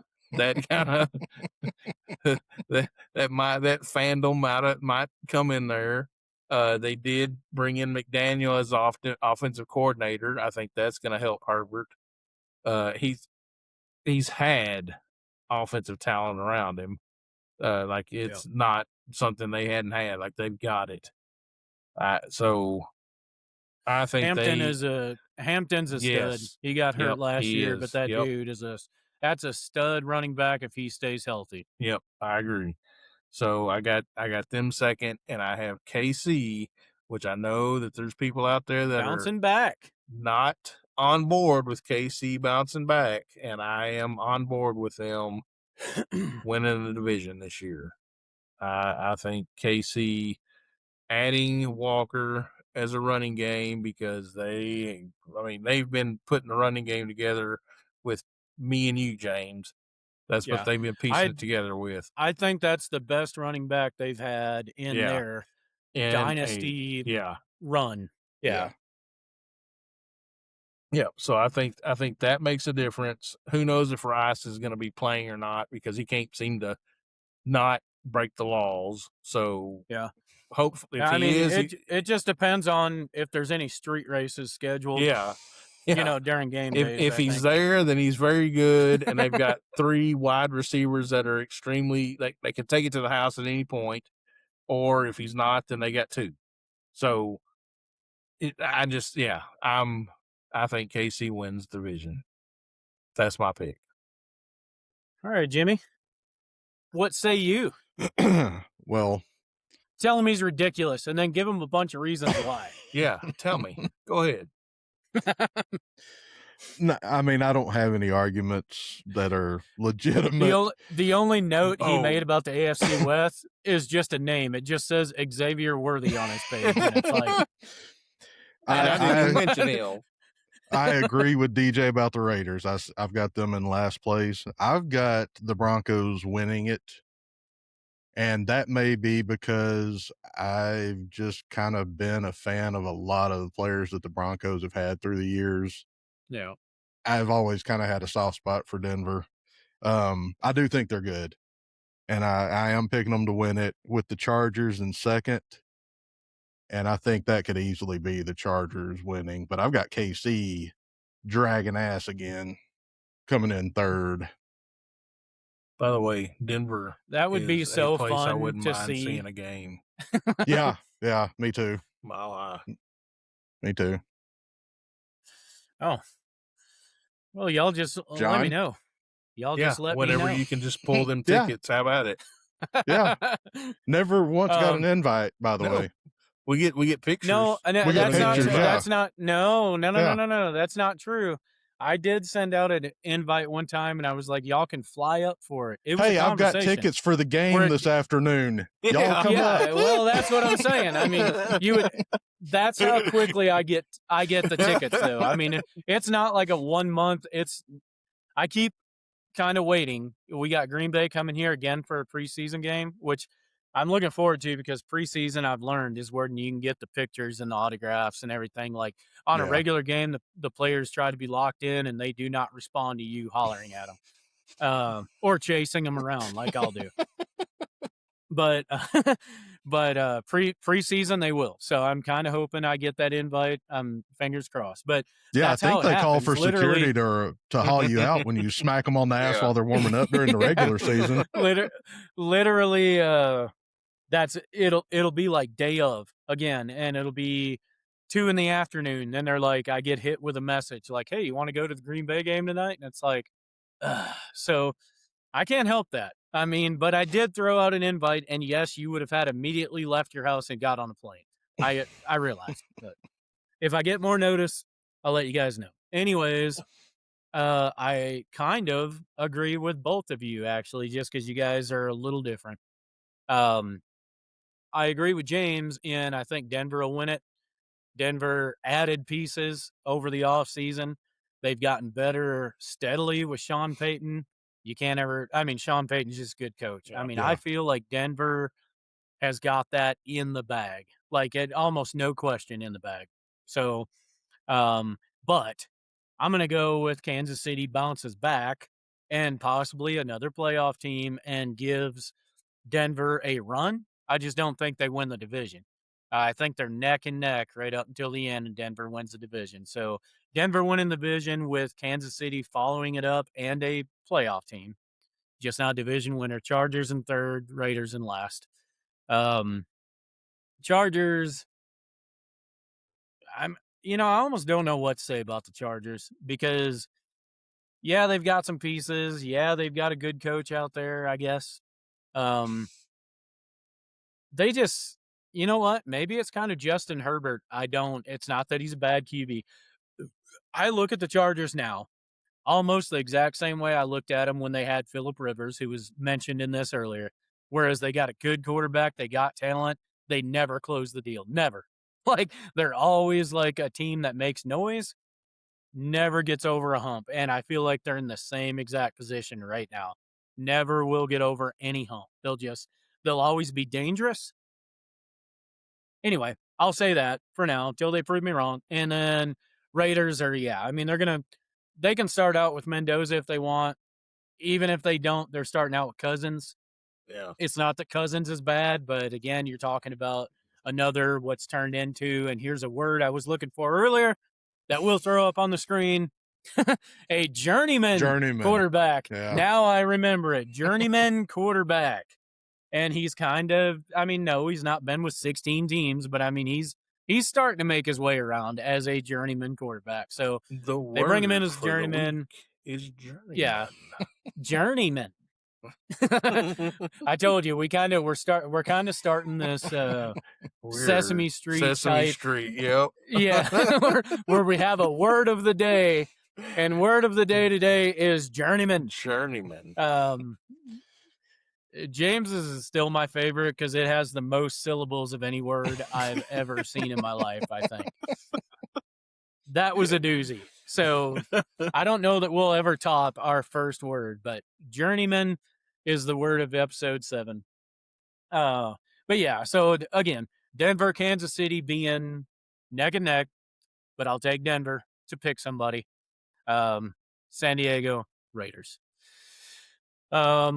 With that out of the way, DJ, and I kicked this over to you because you said earlier, because you always give this a little bit of deeper thought where you'll pick a division winner, but then you'll also say, okay, but this team that I'm calling for second, I still pick as a playoff team. So do you have a playoff bracket, the 7 teams from the AFC that you see making the playoffs this year? I do. Go ahead with it. So in my Kansas City pick, I have them the number 1 seed. Like I have them fully back, completely back. Damn it! All right. Now that does not mean I have them making it to the Super Bowl, but I have Houston, who I picked to win a division. I have them against Baltimore, who would be second in their division. I got Buffalo winning a division. I have the Chargers making it. So that tells you, so that's 2 teams out of the West. I got Cincinnati, who I had winning the division, and I have them playing New England. So there's my teams. There's my playoff teams. KC, Houston, Baltimore, Buffalo, Chargers, Cincinnati, New England. Did we do this for the NFC? Did we name the 7 teams? Didn't. I don't think we did. Mm-mm. All right. Do you remember who yours were on that?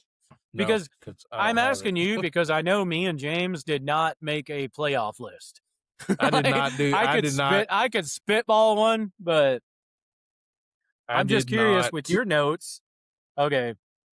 If you if you did this with the NFC, we'd actually be able to put a Super Bowl championship on paper, a predicted Super Bowl championship on paper. I did do that, but I didn't run through. Who is it? Go ahead. I got the Rams over the Bengals in the Super Bowl. Ooh, that's a good guess. Rams. They're my NFC pick too. As much as it always pains you not to pick your own team, but Rams, I think, are a safe bet to pick to represent the NFC this year. And then if I was going AFC again, I'd go New England. So I know the Bengals are going out on a limb, but I don't know. I guess my pick would be New England and LA. DJ? He's calculating and simulating all the playoff games real quick. Hold on. I'm going to go Buffalo and the Rams as my Super Bowl teams. So all three of us picked the Rams in the NFC. Yep. I think the Rams. Sorry, I think the Rams have built a team. Yeah, you're screwed. I think it's going to be Dallas instead. I think the Rams have built a team that should get there. But I think Buffalo I really wish gets their you were picking. championship. I really wish you were picking Dallas legit, like with an argument. I wish you were. I think Buffalo is going to get their championship finally. Okay, so that's another thing I guess we can call out. So DJ going Rams and Buffalo, and Josh Allen finally locking down a ring. Wow. Let me think not only Josh Allen, England, just the Buffalo fans. Like, could you imagine what they're going to do? After you picked on them in the 90s? Yeah, could you imagine what they're going to... I mean, they are going to want to avoid Buffalo for a while. Boy, if you're a table maker, like a plastic folding table maker, boy, you're about to make some money. They're going to break every table possible. Okay. A take for the plastic table maker, whoever you may be. Get ready, because you might want to start building a surplus right now.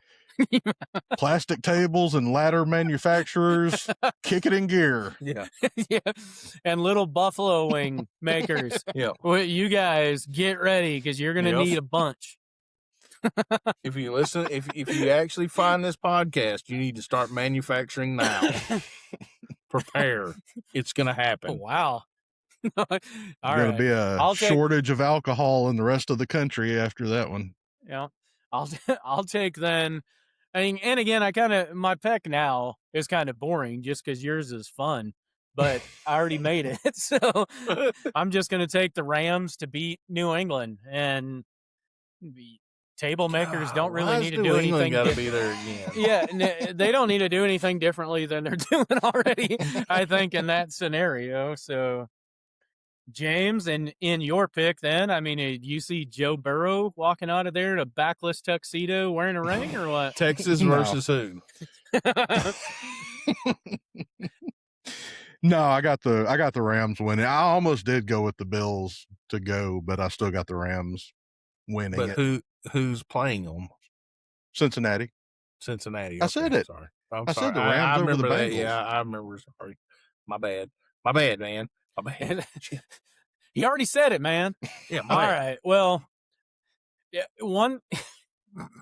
So, AFC, which, yeah, Cincinnati. I love football, and I love. They haven't been since Boomer made it. When I was a kid. Icky Woods. I said it's going out on a limb. They're due. I mean, they're due, but they're due. Like, I literally remember sitting at my grandparents watching Icky Woods in the Super Bowl. Hey, DJ. Damn. Hey, DJ. Yep. Put it on the board. I'm putting it on the board. On the board. I think we stole that from somebody, but anyway. You know, and I say this is boring because, I mean, not because it's boring, the pick, like my pick. I'm talking about my own personal pick, but it's more. It does feel. I mean, it feels like they're. Yeah, I mean, it feels like they're.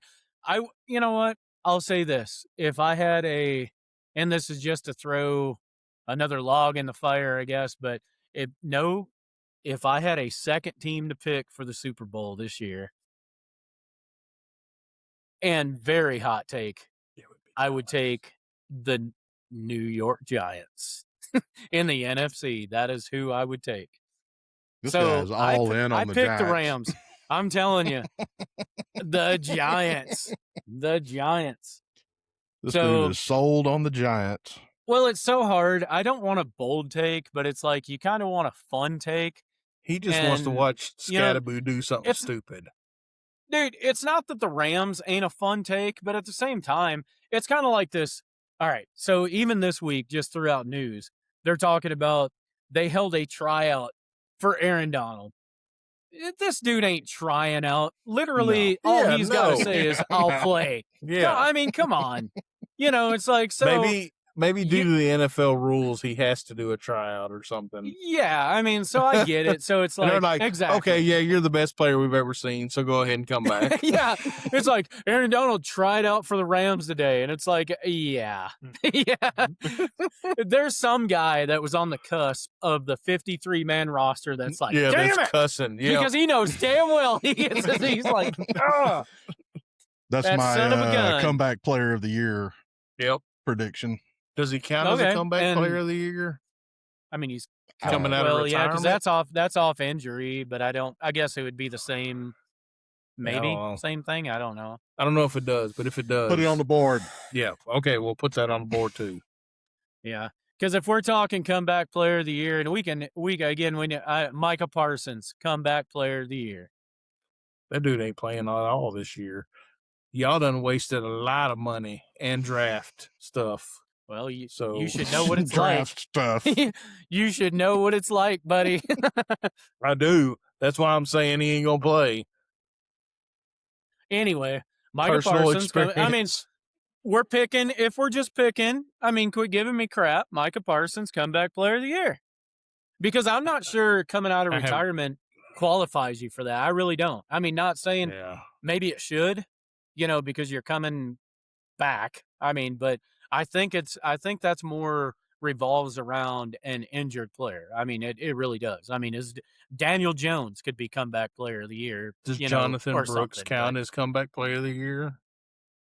He might. I'll take Jonathan Brooks. I mean, if anybody. Yeah, that dude's every year's comeback player of the year. I'll take Jonathan Brooks. Okay. There you go. Kim Kardashian? Right, so, yay. No, nobody. Wait.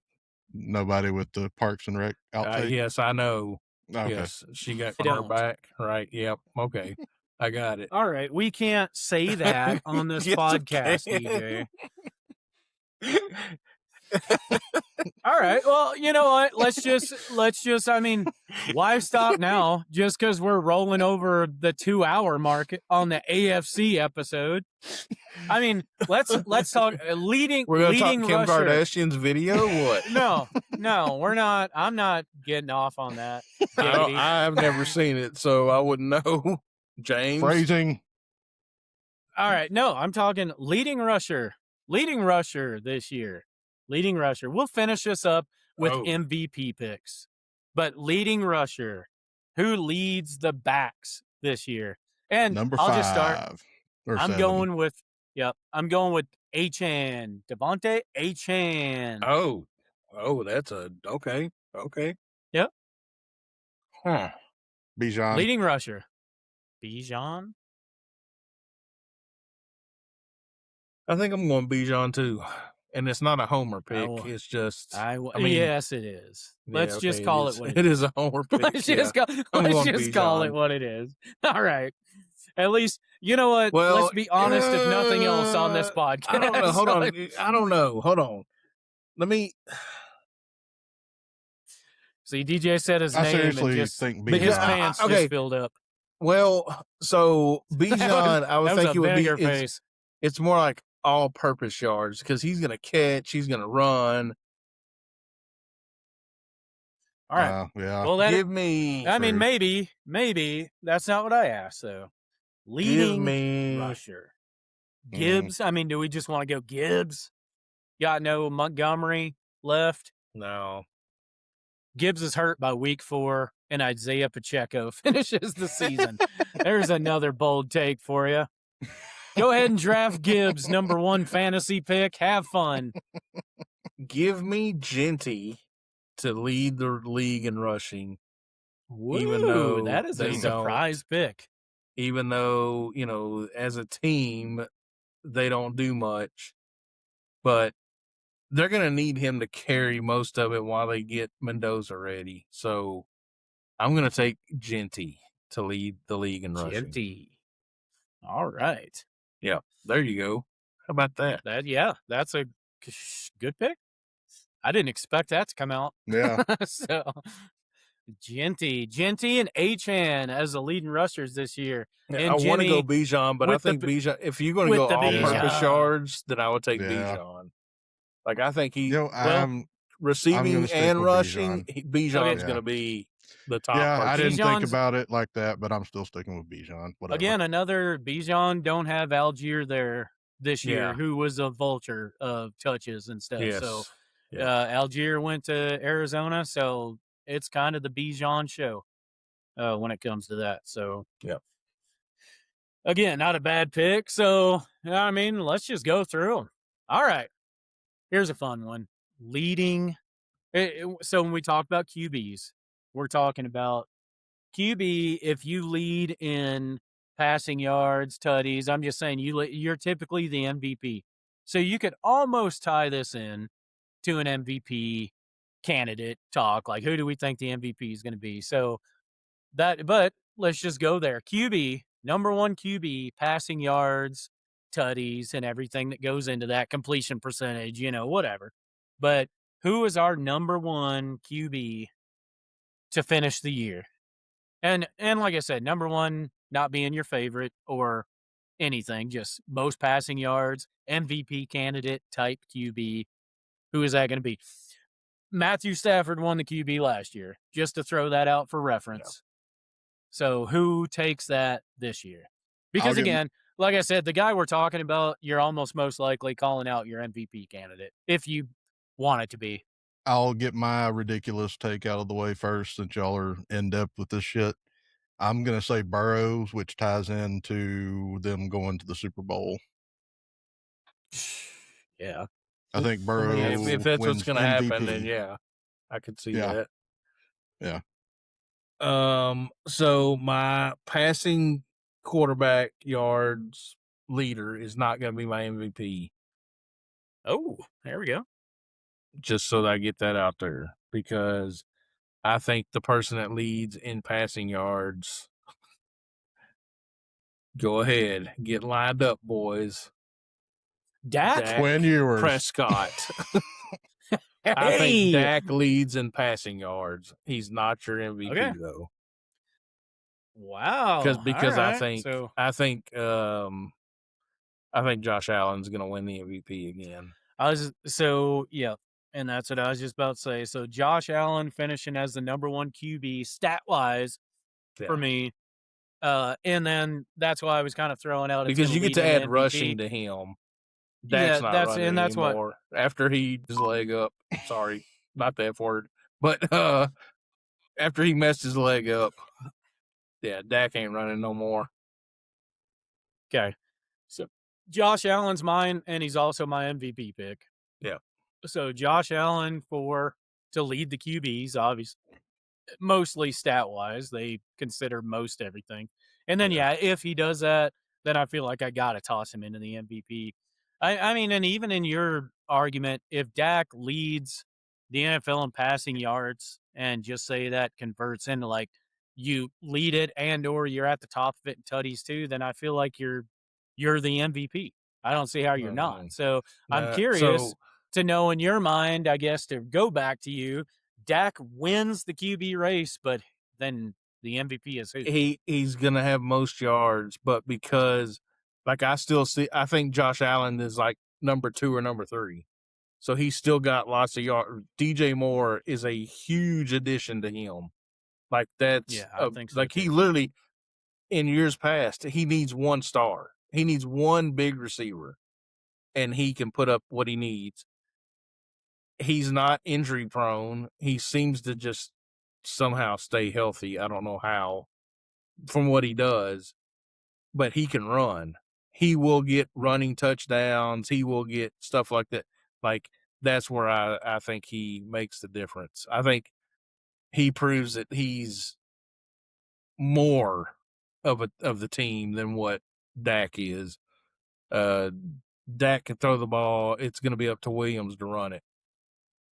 For Allen, okay. I mean, he can run the ball. And you get down by the goal line, and he is also a threat to run that ball in. So that's my deal. Dak to match his numbers passing, but Josh Allen gets MVP because he'll have X amount of rushing yards. And he's going to have that's basically rushing added to it. Yep. Okay, that's the difference maker. That is an interesting take, but I love that you threw Dak up there. Here's to both those ankles not holding up. That's why he won't run. See that dude. I want to see that dude leave his ankles one more time. That was a great day. He will not I think run. In the history of football.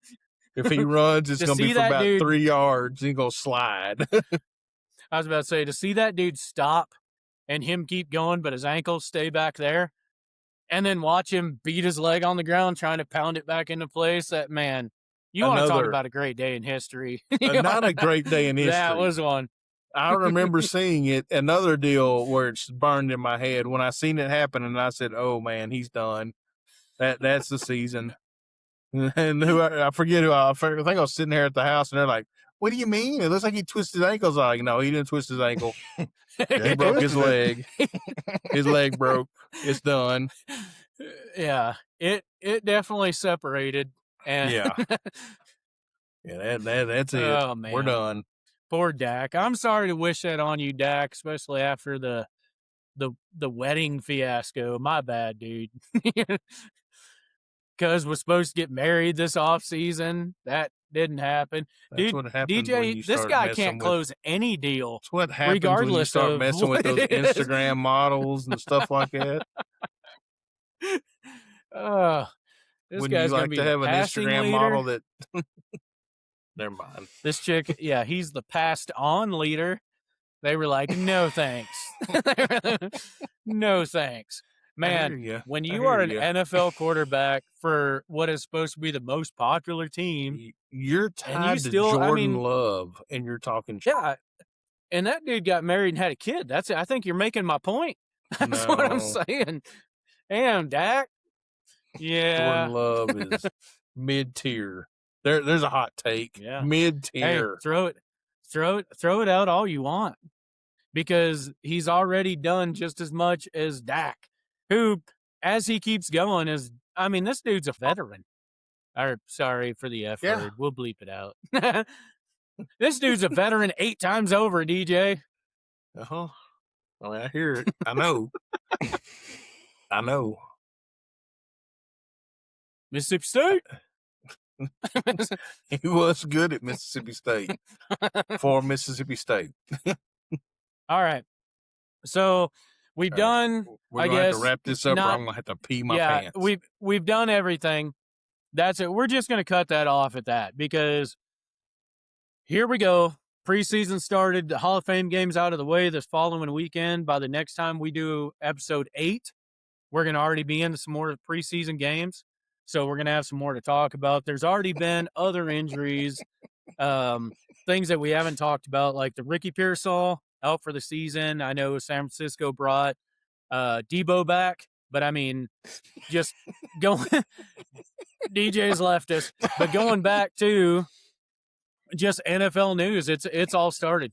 Javon Walker, defensive end for Atlanta Falcons, out for the year.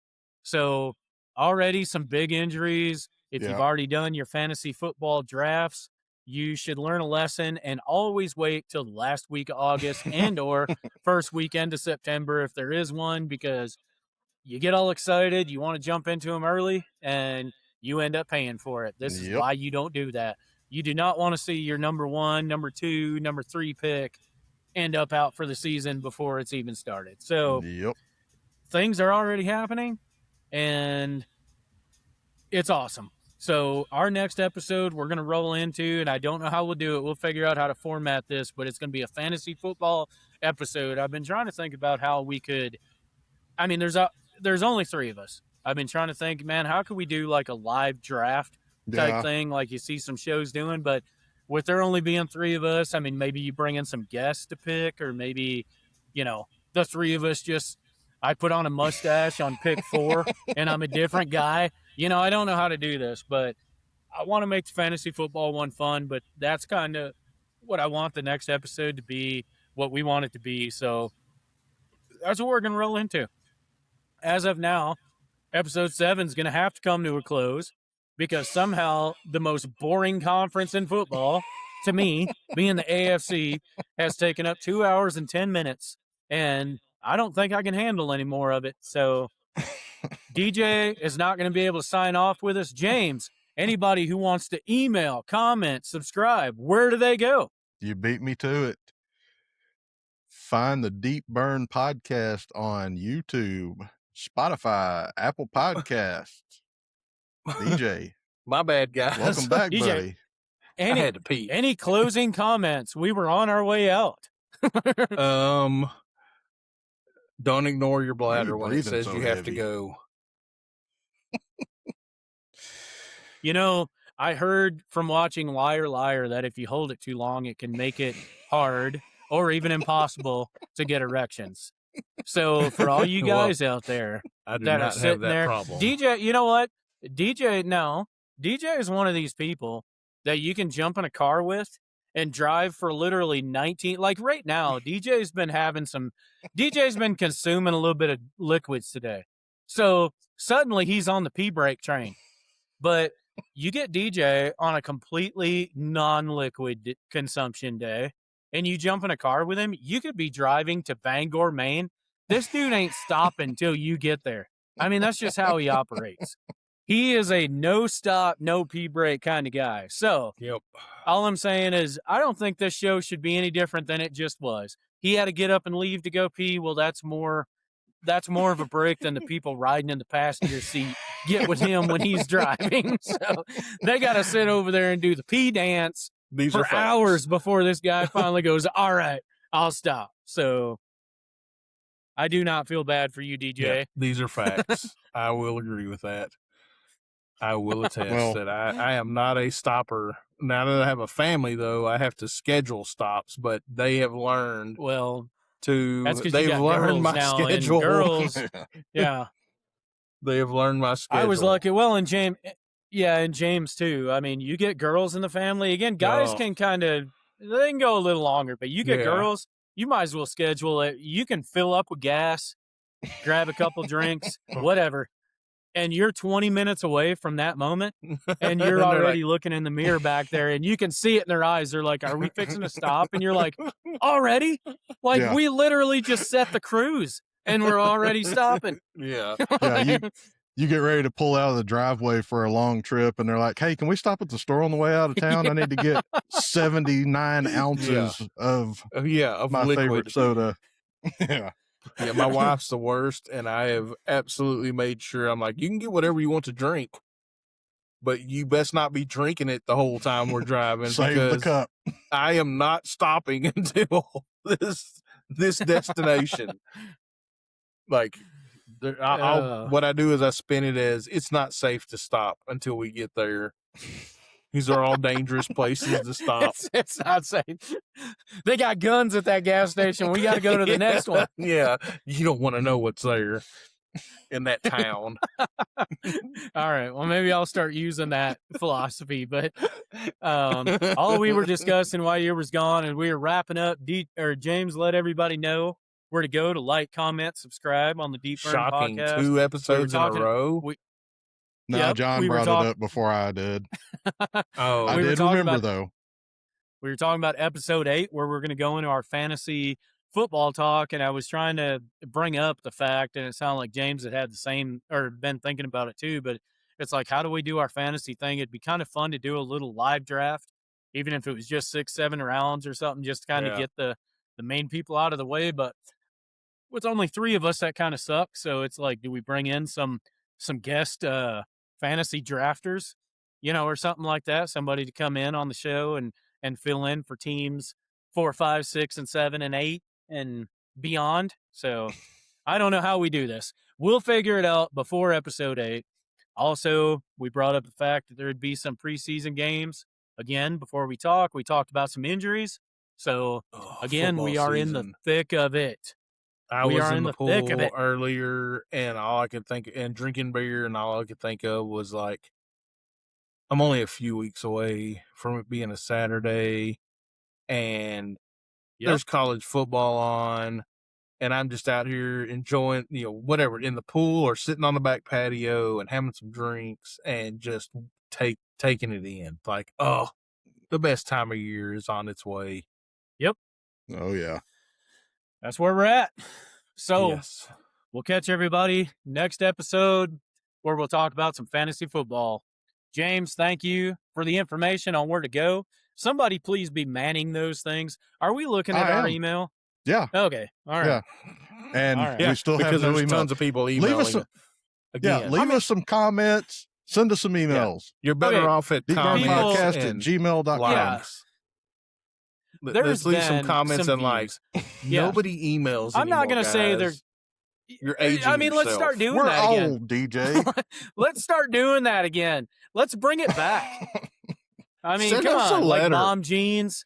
Send us a mom letter. jeans or long hair that you guys are the broccoli top hair. I mean, come on, this stuff ain't new. It all came back. Let's do this with email too. And you can send John a telegram. Something. I mean, just do anything. I'm about to have to put my phone number out so people can just send me a text. But James, I need you to create a Tinder account so people can send us something. That. No, do that. We are working on getting an Instagram account going. Oh, it's so hard. Be looking for that. It's so difficult to get that going. John, it is. It is with this guy being in charge of the footage. Either way, John has nothing to do with the Instagram account. All right, you can record it off There hasn't your been phone. 1 million views, but there's been some views. There's been some views. Enough views to where one person could have commented, sent an email. Come on. Yeah, let's you're still listening. Just do it. Comment Send negative stuff if you want. Please. Yeah, tell James how bad he sucks, please. Please tell DJ what a piece of shit he is. On his a while ago, all right, you said something about bringing stuff back. My kid was over here, and they are in the education system, and they told me that baggy clothes are back, and I was like, "Well, yeah, they are." And here he goes. What a yeah. This guy. Baggy clothes are back, DJ. Hurry up and go. I'm doing the dance. Close it out. You just have to leave. Like, follow, I did. subscribe, you just comment. Put the headphones down and go. Yeah. Spotify, peace YouTube, out. Apple Podcasts. Boom. Play the end music.